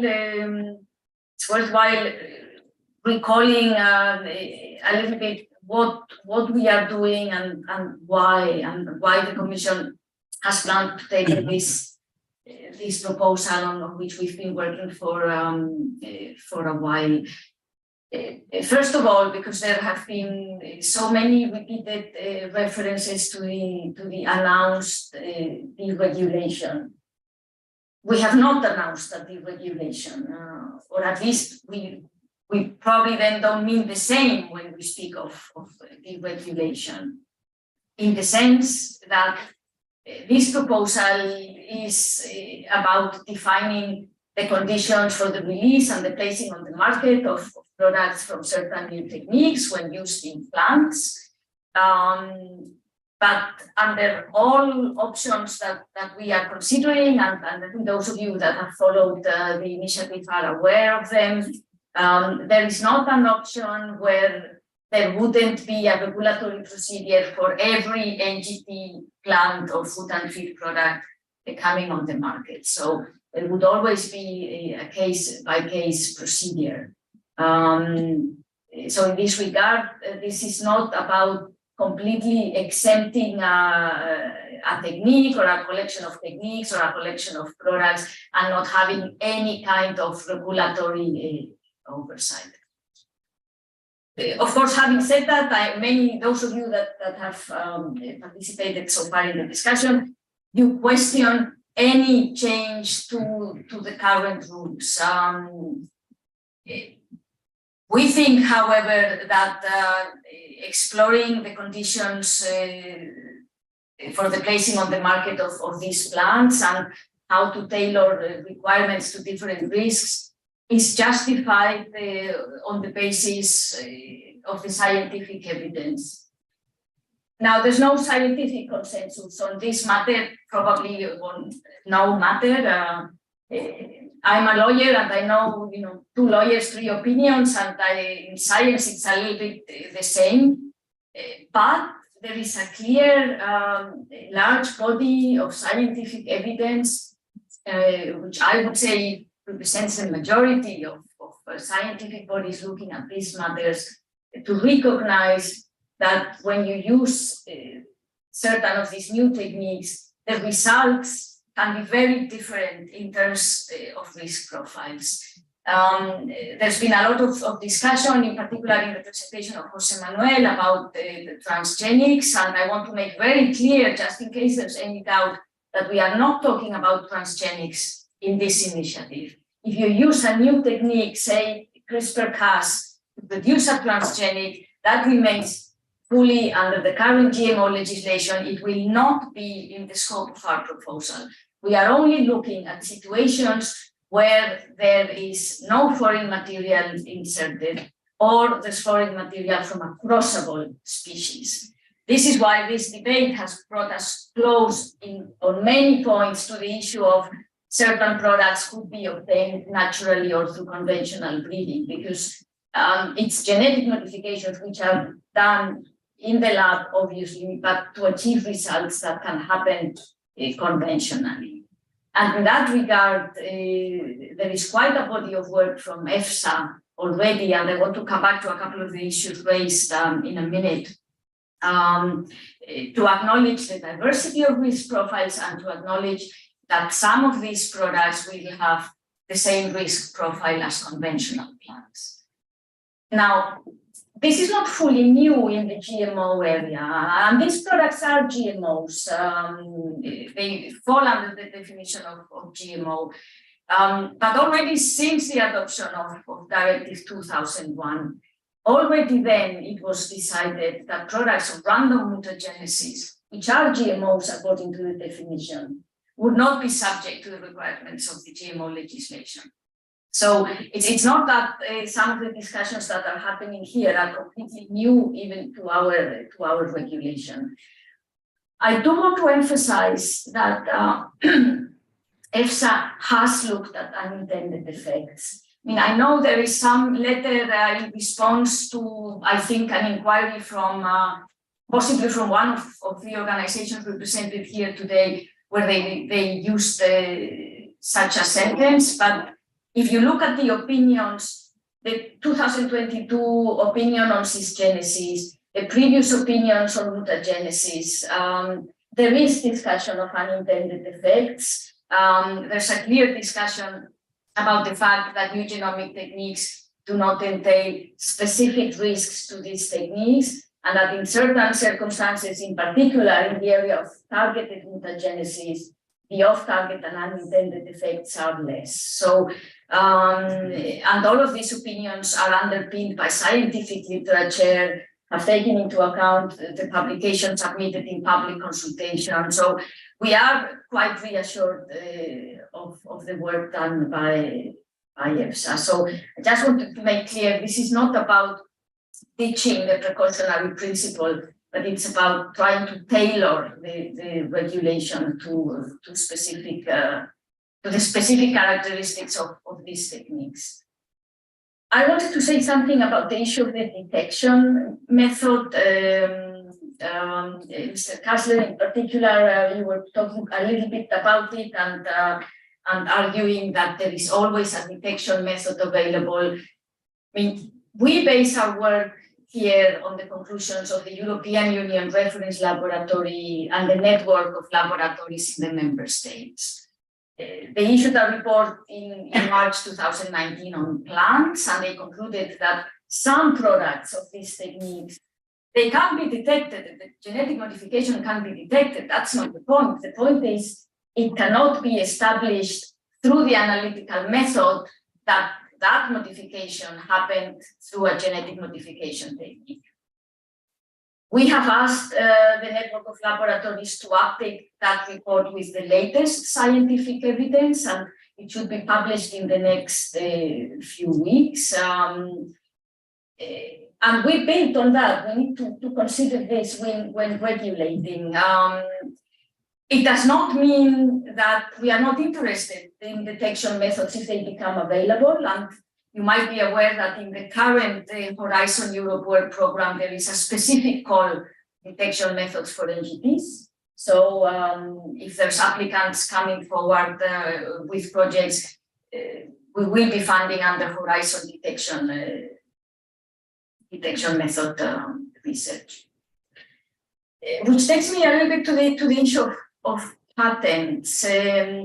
You've discussed at length how you consider that today actually the GMO legislation in a way provides the tools to apply the patents, and in particular through the traceability and the need to have transparency about the detection method. I want to emphasize that in certain cases, there is not going to be a detection method that can differentiate, and that's not something that we can decide as a matter of legislation that it will happen. I mean, we need to work with the facts of what is or isn't possible. But having said that, we are fully aware that there are concerns about patents, and there are concerns on the part of farmers, which have been emphasized today in terms of what it does to the diversity of seeds, to access to seeds in fair conditions. It's also a matter for breeders, for small breeders, their access to genetic material, the transparency about patents. So we are fully aware of these issues.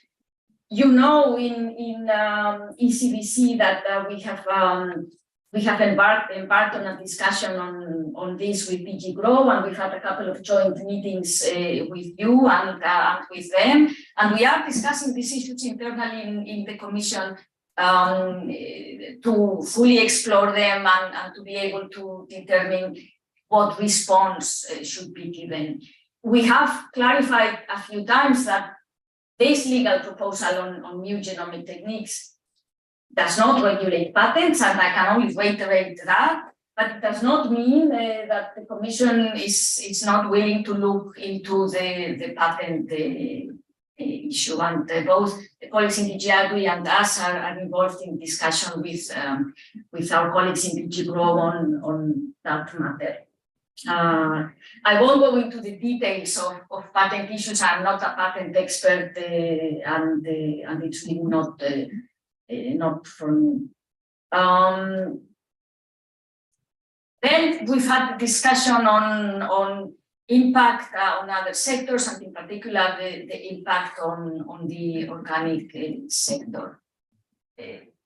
Obviously, there is a strong commitment, as Jose Manuel said in his presentation, to the organic sector in the context of the Farm to Fork strategy and the 25% target.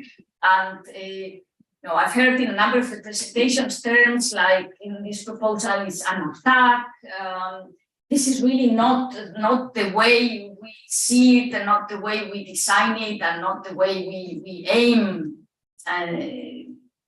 So we are considering the impact on the organic sector in the different options of the impact assessment. We are looking at the different options to ensure, for example, transparency for farmers to be able to choose their seeds. This is something that we absolutely want to address, and that we are discussing also very much with the colleagues in GAgri, and they might want to comment on that as well.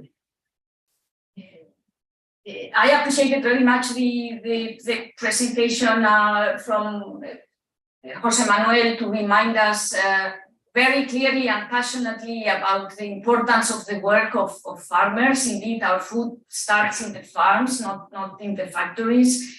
And our consumers expect quality food, and they expect increasingly, I think, also food that has been obtained or produced in ways that are sustainable and respectful of the environment. But I also want to bring here the fact that this is a commitment, obviously, of the organic sector, but it's also a commitment of the conventional farming sector. And we are not doing this legal proposal at the demand of 4 or 5 multinationals and for the sake of enriching them, as some of you have mentioned.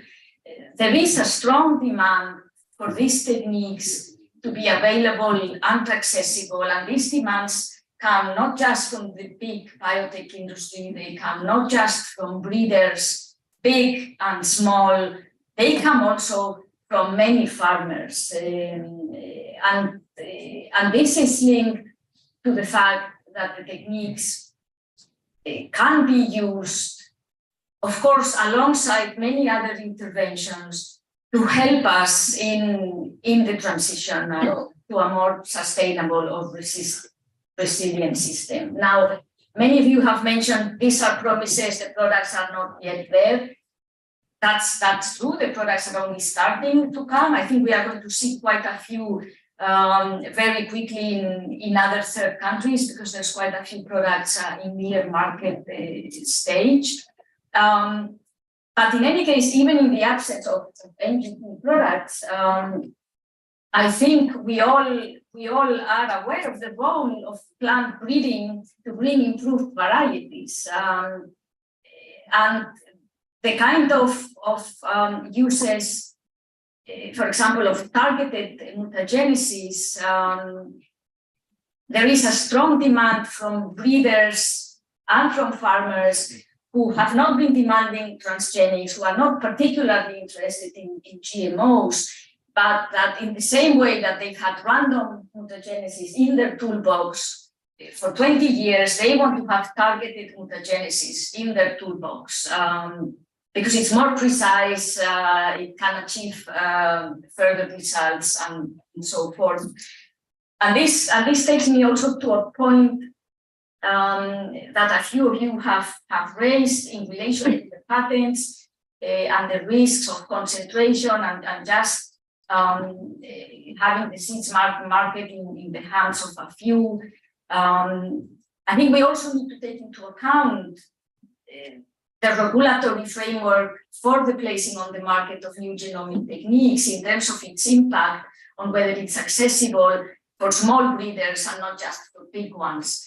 Because indeed, it's the access by the small ones that might translate the potential into reality if we think of the least interesting or less economically interesting crops or local needs or. This is not to say we would change the requirements on safety for the sake of an enabling framework. We are considering the requirements of safety linked to the risk profiles, but I think it's also very important to bear in mind whether a more enabling framework would allow using these techniques beyond certain crops, certain traits, and so forth. And probably over time, I can see you start moving your chair. I can stop here. If you then want to ask anything else, we take it down. Yeah, I will have to go through my notes. I stop. Thank you. Yeah, thank you so much. Just to leave enough time for other speakers to also react. Yeah, if we can have a reaction from DG Agri, if you can try to keep the time between 5 and 10 minutes. So we have also enough time for questions at the end. Thank you. Merci. Merci, bonjour à tous. Parler en français, l'occasion de parler en français, je pense que c'est mieux pour les autres. Donc, je voulais qualifier déjà la direction générale de l'agriculture, n'est pas responsable de la législation sur les plans et les technologies, ni sur les brevets, ni sur la protection des variétés, ça c'est. Donc on a une vision du sujet qui est peut-être un petit peu différente, un peu comme les montagnes, tous les angles sur lesquels on regarde, on ne les voit pas de la même façon. Pour la DG Agri, la question de NGT, oui, non, c'est binaire comme ça. La réponse est clairement, clair pour nous, la NGT, oui. Il y a de l'innovation. On a un tas de défis pour l'agriculture demain, du film, on commence à les voir, je pense que l'agriculture sont les premiers exposés. Et donc, on pense que tous les outils qui peuvent être utilisés doivent être utilisés. Donc, NGT, oui. La question est un peu différente, c'est NGT, pourquoi faire et comment? Qu'est-ce qu'on veut faire avec les NGT?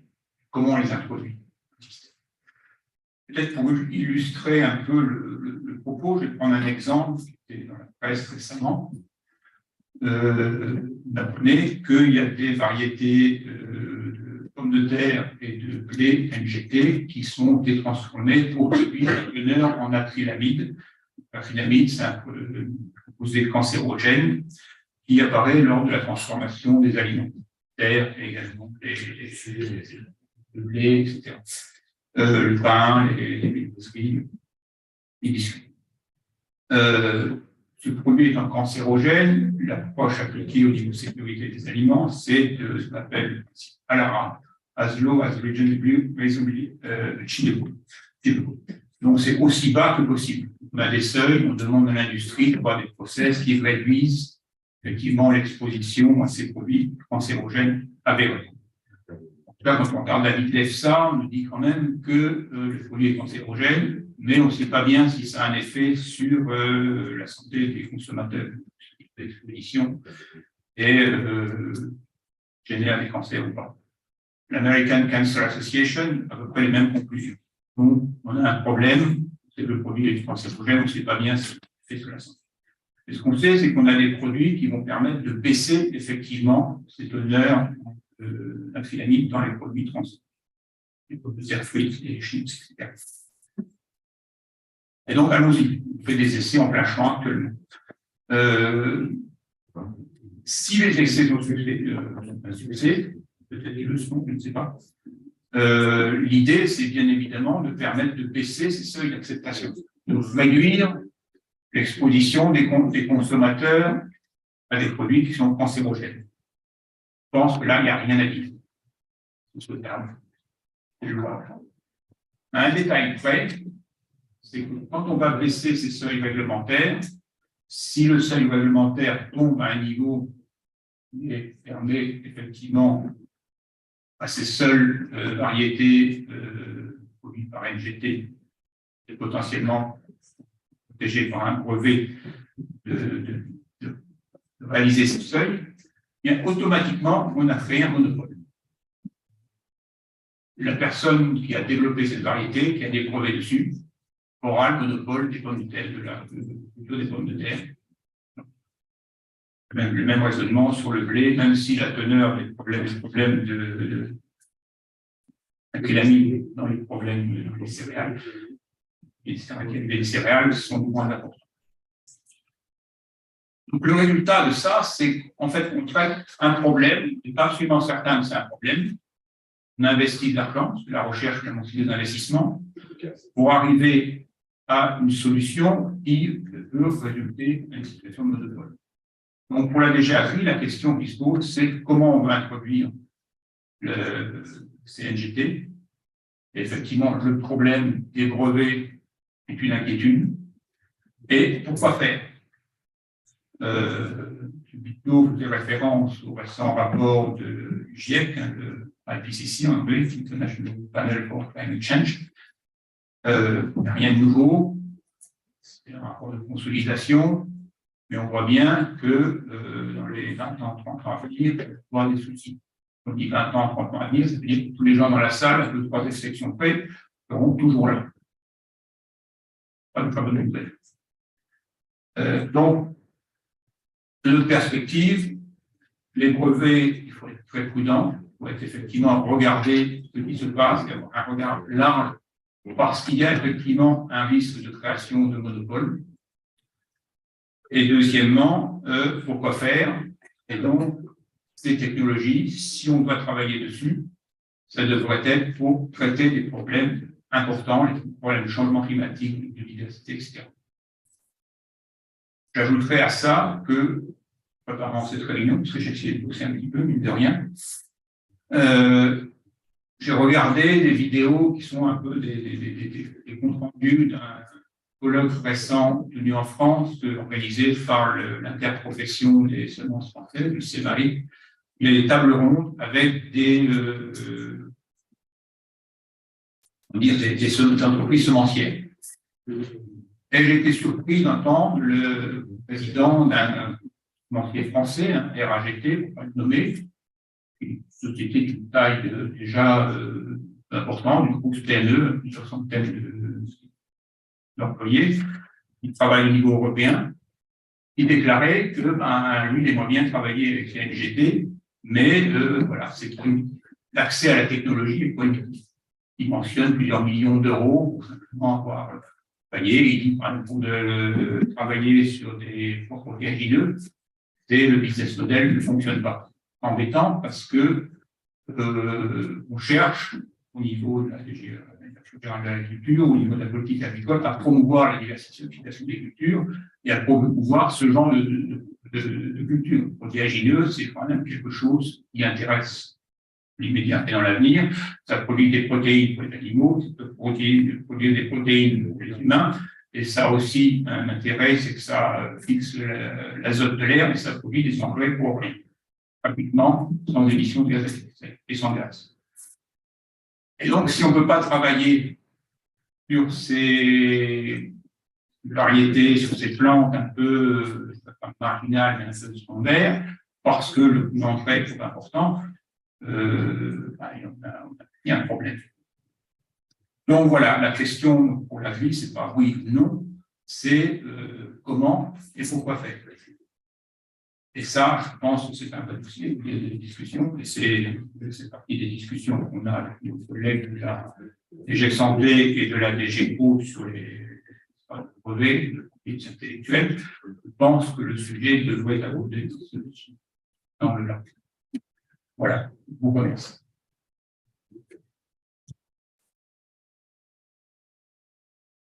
Merci beaucoup. Et donc, en dernier, je laisse la parole à Madame Corpi. Merci. Thank you very much, and many thanks for inviting me here.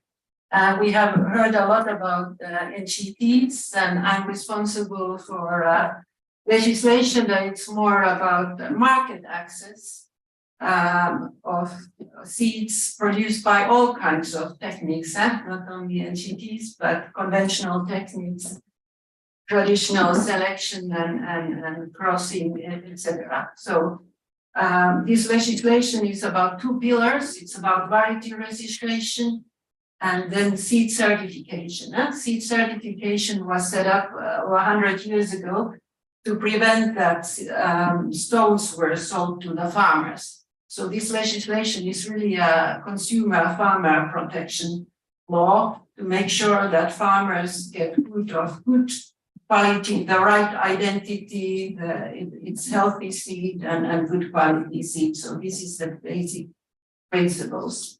On variety registration, it is a system of checking the distinctness of the variety, but also looking up on the value for cultivation and use of the variety. Currently, we have it only for agriculture crops. Our intention is to reinforce the assessment of the varieties, making the varieties food-proof and in line with the farm to fork strategy to look at the assessment of the sustainability of the varieties produced by all kinds of techniques. Because of climate change, and the farm to fork strategy, the objectives of reducing pesticides and the use of fertilizer, there's a need, and we want to steer the plant breeding in the direction that the varieties are more disease resistant. If needed, they are drought tolerant. They need less fertilizer. This means in plant breeding, they are looking into better rooting system of the new improved variety, etc. I will not go into much details. And then the idea is to also extend this to other species, not just agriculture crops, but vegetable, fruit, and wine. And actually, we believe that maybe one reason is that we have the variety registration system in Europe, that we still have comparatively a lot of small and medium-sized enterprises in Europe. We have about 7,000 operators. And when we compare to other parts of the world, like US, where you don't have this kind of system, there are more some small, big global companies. We have met many of you in the last months, and that's why I would like to address some issues that are more interesting for you. So we have the concept of conservation varieties. So our idea is to get rid of the quantitative restriction, the region of origin restriction, and to add a new concept of new locally adapted varieties. So this is to cover the needs of traditionally grown varieties, and if they are selected on farm and moved to other parts of the country or in Europe, then they can be adapted and further developed. So this is a kind of a new concept of conservation varieties, and we hope this will support small-scale local activities and development of small-scale local food chains. Another important aspect of the farm-to-fork strategy is indeed this 25 increase of organic production. And we already did some work on adapting the variety testing for organic varieties, and we will introduce this. Our intention is to introduce this rule in the new seed legislation. So the farm-to-fork strategy is not only about seed security, but very much about diversity, and that was also addressed today. It's important to contribute to biodiversity, the conservation of plant genetic resources and their sustainable use. So not only have we some plans on conservation varieties, but organic varieties, but also special activities like seed conservation networks that do valuable work on conserving plant genetic resources. So their activities should be covered by very light rules. The same goes to marketing to amateur gardeners. So we did some studies, external studies, and the hobby gardeners, they want to have good quality seeds, but they also want to have more choice. And that's why we have reflected that we would like to set up more simplified rules for marketing to amateur gardeners without the need of variety registration. Then an important issue on the activities between farmers, like exchange in kind of seed between farmers, came up, and this was looked at in the impact assessment. We know there's a model of mutual aid in France, and we have been looking into this issue to see if there's a possibility for lighter rules. Then some comments on issues that came up. Guy Kassler raised the importance of looking at the phenotype of the plant and varieties in the field. So we are not planning to change this. So variety registration is relying on the phenotype assessment of the phenotype in the field, and also the seed certification when the identity of the variety is checked. The biomolecular markers or techniques, the idea is that they can be used as a complementary tool, and this is also to align with international standards. We will look into digitalization in the system as another method to improve the efficiency and efficacy of our methods. Then a short comment. The reform of the seed legislation has nothing to do with plant variety rights or patents, but as we are working also on plant variety rights, I just want to inform you that the Community Plant Variety Office has a very tight cooperation with the European Patent Office.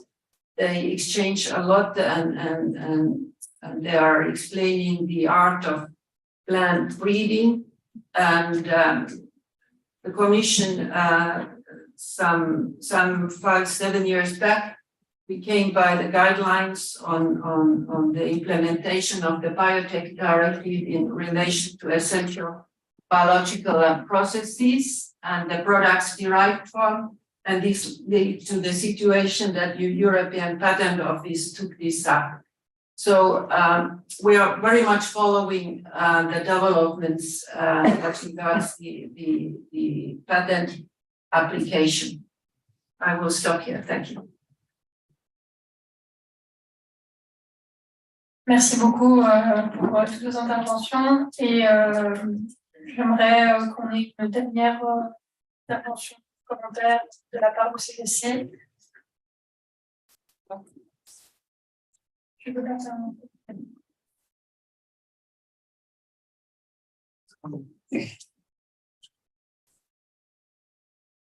Sinon, on me dit qu'on peut aussi ouvrir le débat avec la salle et prendre quelques questions. On a environ une grosse dizaine de minutes. Je vais peut-être prendre 2 ou 3 questions. Tu répondras. J'aurais bien une intervention d'1 minute. Ouais, juste sur la dernière intervention, je suis assez sidéré de ce que je viens d'entendre, parce que les solutions pour répondre aux défis climatiques, les évidents, ils l'ont. Sauf que ils ne sont pas du tout dans le cadre de ce que vous venez de décrire, madame. C'est-à-dire que l'inscription au catalogue des populations qui répondent exactement à tous les défis qu'on doit relever ne sont pas inscriptibles.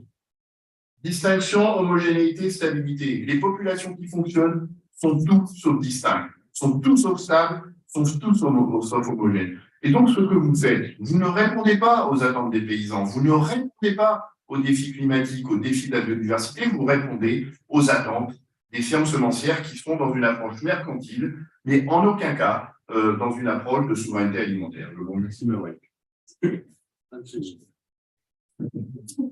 J'enchaîne, vous en répondrez, on est dans la même veine. Moi, je suis stupéfait dans ce que je viens d'entendre. Voilà, tout d'abord, donc, et je trouve que la déclaration d'un VGAP est un peu synthétique et un peu substantive ici. C'est un peu l'effet Canada Drive. Vous ne savez pas pour qui on le fait, vous ne savez pas pourquoi on le fait, vous ne savez pas comment on le fait, mais vous êtes d'accord pour le faire. Je peux vous dire que le départ du secteur, il va être chaud, préparez-vous, si vous voulez, parce que ça ne va pas se passer comme ça. Quand la science et la technologie, comment dire, annihilent le sens, ne pouvez pas demander à des élus du peuple, si vous voulez, de l'accepter comme si rien n'était. Ça n'a pas échappé que depuis 10 ans, dans le modèle agricole, alors le lien entre l'agriculture, l'alimentation, la santé humaine et la biodiversité a été totalement rompu. Vous le faites que faire perdurer un système qui existe déjà, au service de quoi? Au service de la finance. Je crois qu'il faut que vous arrêtiez dans la commission européenne de travailler en silo, avoir une vision de sens, plus géopolitique, donc, et transversale. Au-delà des quelques commissions que vous présentez ici. C'est un sujet majeur. Donc, on ne répond pas aux questions d'ordre politique qui nous sont posées au quotidien de nos territoires. Prenez la mesure de ce que vous êtes en train de faire. Je peux le dire aujourd'hui, mais ce n'est pas une politique, et les choses vont se passer comme ça. Parce que nous, on est en responsabilité de défendre et la santé et la biodiversité de nos concitoyens à l'échelle européenne. Et l'intérêt commun. Et l'intérêt commun. Merci beaucoup. Je vais prendre peut-être 2 autres questions de la salle. Astrid qui avait levé la main. Yeah, thank you. For those who don't know me, my name is Astrid Österreich. I work at Biotech, which is an institute of independent impact assessment of biotechnology. And I would like to come back to the statement by. Ah, je vous entends pas, pardon. Maybe closer to the mic. Closer to the mic, is it better? No, it's not yet.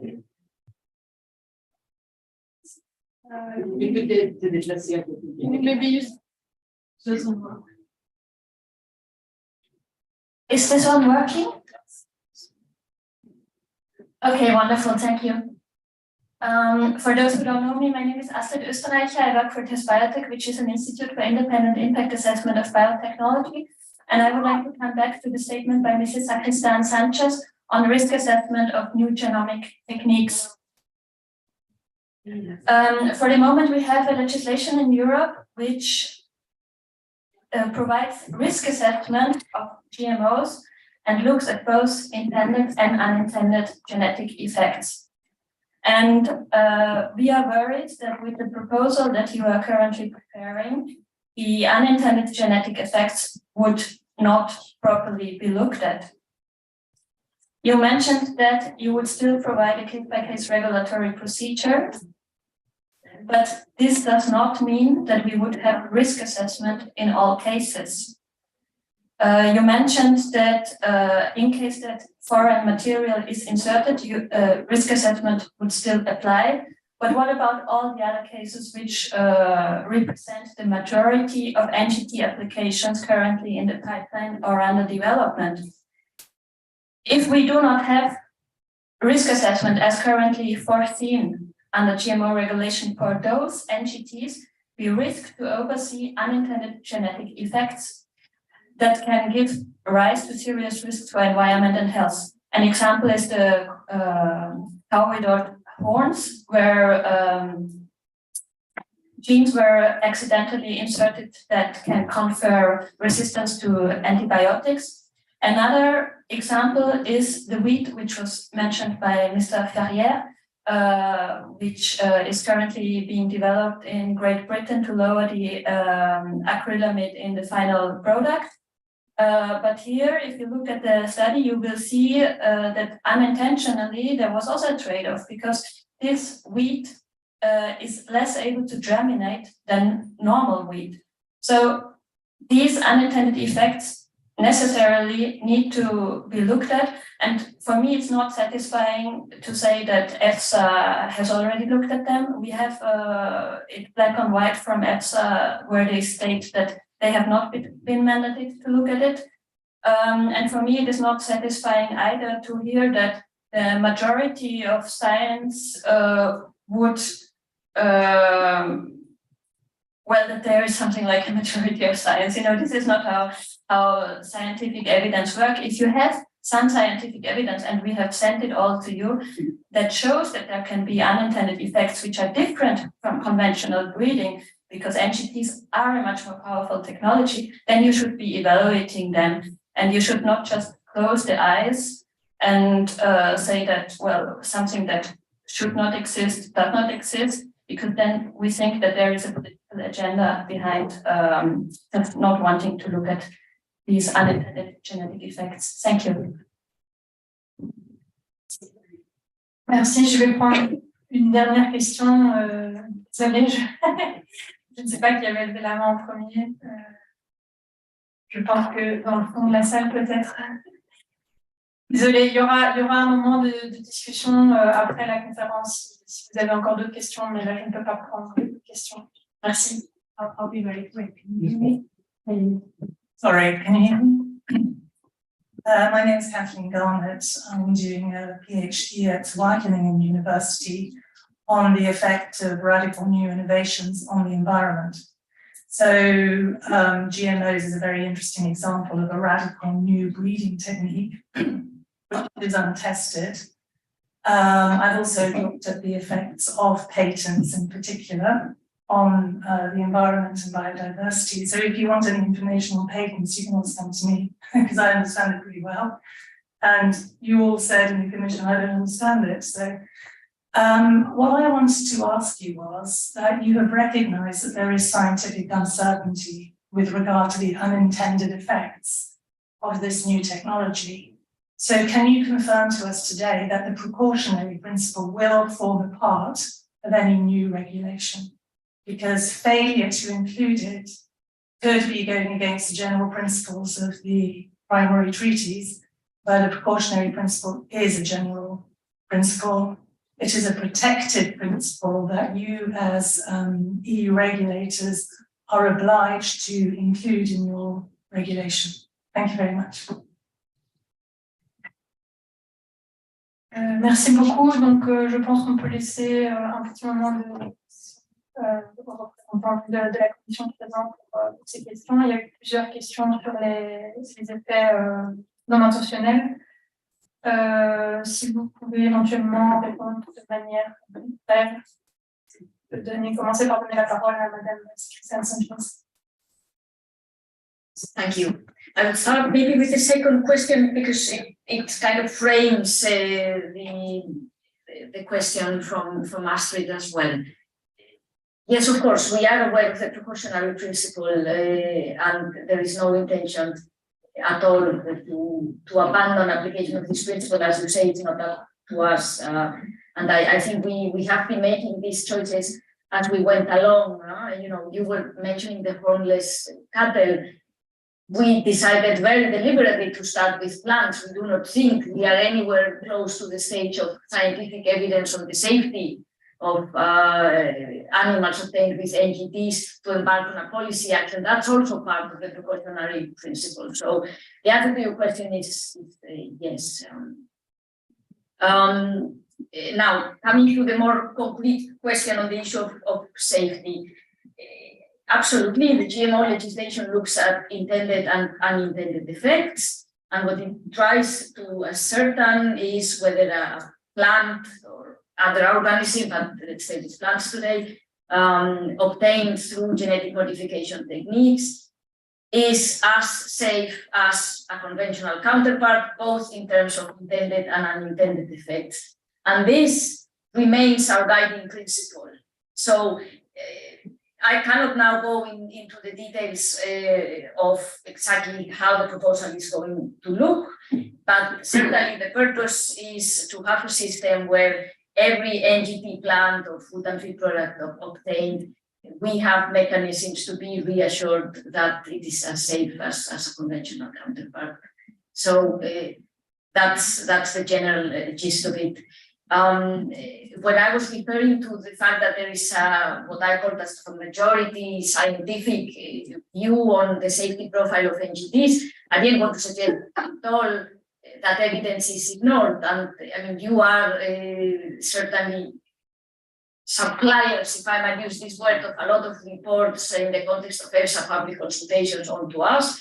And of course, those reports have been looked at, and when EFSA draws its conclusions, it has looked at all the evidence that has been submitted to it. And as I said earlier, we are totally open to considering any new evidence. That's why in the context of our impact assessment, we gave 2 new mandates to EFSA. We asked the network of laboratories to update its 2019 report on the detectability of plants. So obviously we want to build this on the latest scientific evidence. Thank you. Merci. Donc, M. Ferrière et Madame Blanc, si je peux vous demander de répondre brièvement, plus particulièrement à l'interpellation qui a été faite par M. Andrieux aussi. Merci. Il est parti pour lui. Non, je crois qu'il ne faut pas se méprendre.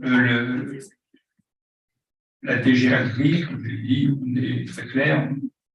Les NGT, c'est une innovation. On voit un potentiel, on nous dit au moins, au niveau scientifique. La seule chose, effectivement, il faut savoir on va les développer. Et là, c'est toute la discussion qu'on peut avoir sur l'objectif, le critère de durabilité. Dans le règlement OCM révisé 2021, on va voir qu'il y a des définitions de ce qu'est la durabilité. Ici, c'est une définition qui est soutenue par la législation, bien évidemment, et qui cherche à concentrer effectivement les efforts pour résoudre les problèmes des agriculteurs, les problèmes de climat, de biodiversité, d'adaptation, etc. Des sujets de divergence avec les collègues de la santé, évidemment. Quand on voit que la moitié des produits en développement sont des produits qui transforment la composition, hein, apparemment on dit c'est parce que c'est ce qui est le plus facile à faire, je ne sais pas biologie moléculaire, mais si effectivement ces technologies-là sont utilisées en plus, je ne sais pas si c'est en plus, mais sont utilisées aussi pour transformer et changer les profils nutritionnels des aliments pour résoudre des problèmes qui sont créés par l'industrie nutritionnelle, ces produits ultra transformés, ce ne sont pas des problèmes qui sont créés par les agriculteurs dans les champs. Pour nous, ce n'est pas un critère de durabilité. Clairement, changer la composition de l'assiette des consommateurs, ça ne se fait pas par les semences. Voilà, donc l'idée, la DGRI, c'est qu'on a une inquiétude effectivement avec les brevets, brevets des traits, également l'accès à la technologie, et des entreprises de taille moyenne qui sont des sélectionneurs de la taille de la société RAGT en France, une société de taille substantielle, ne peut pas, n'a pas les moyens de payer la technologie. C'est inquiétant, effectivement, et là, on va avoir un phénomène de concentration. Donc, c'est pour ça que je disais comment on va l'introduire, comment on va gérer cette histoire de propriété intellectuelle. Et la deuxième question, c'est quels signaux on va envoyer pour s'assurer que les investissements, la recherche va bien dans le sens que l'on veut, c'est-à-dire effectivement d'avoir des produits qui peuvent effectivement servir aux agriculteurs et répondre aux besoins des agriculteurs d'aujourd'hui et aux besoins de demain, parce que le type de climatique, il est là, il est chez les agriculteurs. Voilà. Ça paraît une position un peu jésuistique, mais je crois qu'on a est assez clair dessus. Après, est-ce que la science, est-ce que les entreprises pourront développer les traits qui nous intéressent, quand et comment, ça, moi, je ne sais pas. On entend effectivement, quand on écoute une sélection de semences, c'est effectivement apparemment beaucoup plus compliqué que ce qu'on nous dit dans la bulle bruxelloise, de créer effectivement des variétés qui sont adaptées au changement climatique, et il faut rentrer dans la phénologie des plantes, on a effectivement une modification assez profonde, des connaissances génétiques des variétés ne sont pas toujours des plantes, ne sont pas toujours là.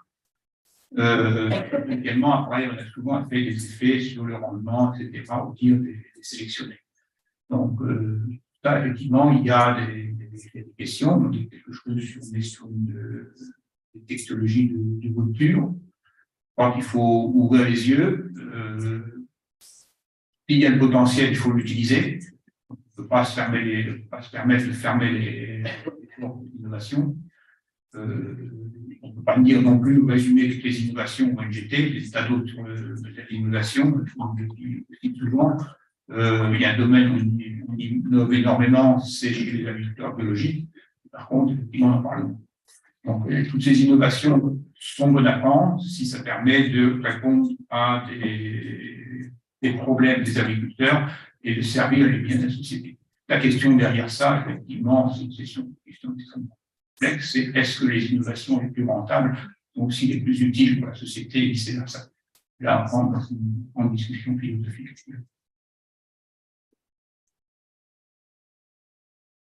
Merci. Et finalement, je vous laisse la parole pour une réaction brève, si possible, puisqu'on a déjà malheureusement arrivé à la fin de la parole. Merci. Yeah, thank you. Also, Monsieur Ito has already left, but he addressed the issue that varieties are too uniform and we have too strict uniformity requirements. But I wanted to clarify that already now certain varieties of fooder plant species, they are actually population varieties that are registered in the common catalogue. And in particular, we are making a lot of openings in the legislation, or the Commission already has done with the concept of heterogeneous material, which is not a variety nor a mixture of variety, but a completely diverse, highly diverse material.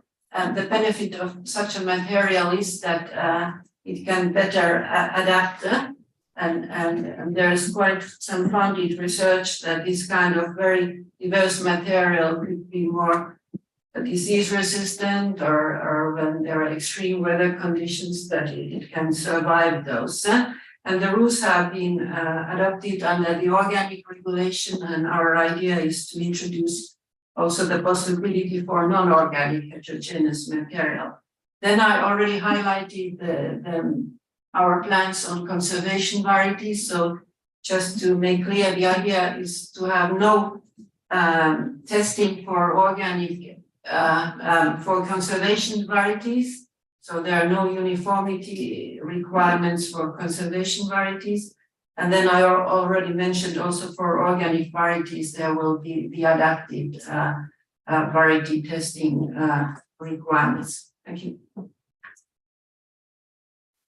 Merci beaucoup. Et donc, pour terminer, je vais laisser quand même la parole à Guy Kessler pour une réaction aussi aux interventions qui ont été faites. Si tu peux être assez bref pour qu'on ait le temps pour la conclusion. Essaye de finir quand même plus ou moins un temps. Merci. Oui, je ne vais pas répondre à toutes ces questions, mais j'espère qu'on aura d'autres occasions de me rencontrer et de dire certains problèmes, et notamment aussi avec Mme Manner, parce que là, on n'a pas beaucoup approfondi. Je voudrais juste, en ce qui concerne la réglementation de semences, parler du matériel hétérogène. Si demain, on a des nouvelles OGM déréglementées, ils seront plus interdits en bio, et nous aurons des brevets sur des gènes dans le matériel hétérogène biologique. Le seul intérêt pour nous, paysans du matériel hétérogène, c'est de pouvoir l'adapter chez nous en reproduisant nos semences. Justement, il y a plus de capacité d'adaptation. Si un brevet, on ne pourra pas le faire, il n'y aura plus aucun intérêt au matériel hétérogène. Et juste par rapport aux questions qui ont été posées, et notamment notre réponse sur le principe de précaution. Le principe de précaution, ce n'est pas que l'évaluation préalable. Le principe de précaution, c'est le suivi de pré-commercialisation qui impose la traçabilité et la publication du procédé permettant d'identifier tout nouvel OGM. Dans le principe de précaution, il y a aussi la possibilité de retirer du marché. Parce qu'il y a des problèmes, notamment par rapport aux phénomènes qui n'apparaissent pas au cours de l'évaluation, qui apparaissent au fur et à mesure du temps. Et que donc, sans traçabilité, on ne respecte pas la le Conseil ne nous a pas mandaté pour le principe de précaution.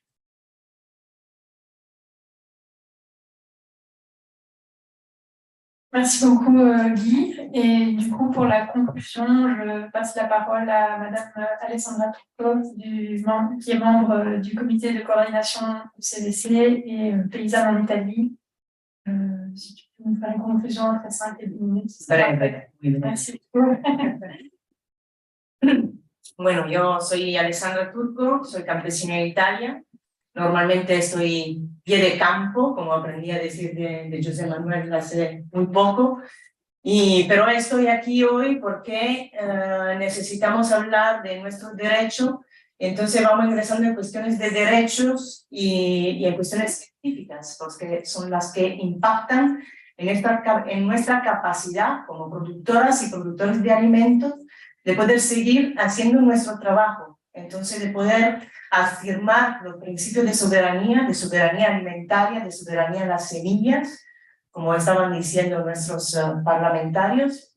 En la vía campesina son conceptos que hace más de 25 años que estamos tratando y que queremos seguir afirmando. Entonces, esta nuestra capacidad va a ser permitida solo si como campesino y campesina seguimos teniendo acceso a los recursos, y entre esos, el acceso a las semillas es el más importante porque nos permite mantener nuestra autonomía de producción. Entonces, esa autonomía se va a mantener si los sistemas de producción de semillas, si las leyes y los reglamentos van respetando estas posibilidades. Entonces, nosotros leemos la soberanía alimentaria como un derecho y leemos el acceso a la semilla igualmente como derechos, que son derechos colectivos, que están definidos por tratados y acuerdos internacionales, que son acuerdos vinculantes en algunos casos, y en otros tienen que estar reflejados en las leyes y en los reglamentos a nivel europeo y nacional. Entonces, desde ahí, nosotros lo que estamos pidiendo es que este derecho de acceder a la semilla, de reproducirla, intercambiarla, como definido en los tratados de los recursos fitogenéticos, así como el derecho a ser parte integrante entre la repartición de los beneficios y entonces nuestra posibilidad y capacidad de decidir sobre los recursos fitogenéticos, se siga actuando. Entonces eso va a ser posible solo si el material fitogenético y entonces las semillas y los recursos también animales, en otro caso, siguen siendo a nuestra disposición, así como hace años nos vamos reproduciendo, multiplicando e intercambiando. Entonces lo que pedimos es que se apliquen también el principio de precaución, que se aplique el protocolo de Cartagena, porque estas definiciones son las que van defendiendo nuestra posibilidad real de tener acceso a nuestras propias semillas, a las semillas campesinas, que son las que están garantizando la producción alimentaria respecto a un modelo de soberanía alimentaria en el mundo. Y esperamos también en Europa, o sea, en Europa tiene que seguir implementando esta capacidad de producir alimentos en su territorio y no confiar en exportaciones e importaciones que son modelos que nos van a reducir nuestra posibilidad real de seguir alimentándonos también en situaciones de crisis. Entonces ahí nosotros no queremos que haya una sustitución de los acuerdos internacionales y de las leyes internacionales y nacionales con leyes que son dedicadas y definidas por las transnacionales respecto a las necesidades de hacer negocios y no realmente a la capacidad de producir alimentos. Y entonces por eso el hecho que haya una trazabilidad, el hecho que haya una posibilidad de tener semillas sin patentes, el hecho que las patentes no vayan llegando a los tractos nativos, son estratégicos para que ese modelo se pueda seguir implementando. Entonces, estamos a la espera que salgan el gran trabajo que está haciendo la depensante. Esperamos que las direcciones generales sigan en este trabajo intersectorial que nosotros consideramos como estratégico en este momento, para que se tomen en cuenta realmente las diferentes exigencias de los diferentes representantes del mundo de la producción y del consumo de alimentos, y entonces todos y todas estamos incluidos e involucrados en este proceso. Queremos, si posible, seguir hablando con ustedes de esta forma transversal, que realmente es la única que no permite de tomar en cuenta las diferentes posiciones y una reflexión conjunta sobre estos temas, y esperamos que en esta nueva forma de reglamentación a nivel europeo sean tomadas en cuenta nuestras instancias y las instancias de los productores de alimentos biológicos, no biológicos y de los consumidores. Gracias a todos y todas y esperamos vernos.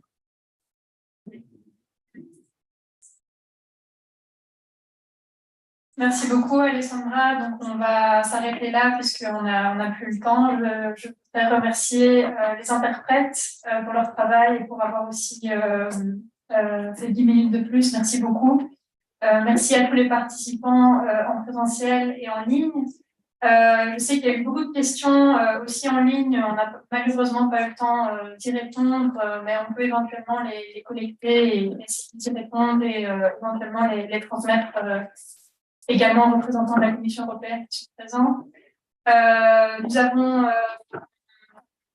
une pause café qui sera disponible dans la salle à l'entrée, donc si vous voulez continuer la discussion. Et bien évidemment, je remercie tous les intervenants, les eurodéputés qui étaient présents, et merci beaucoup tous les représentants de la Commission européenne qui ont fait le déplacement. Merci beaucoup à tout le monde.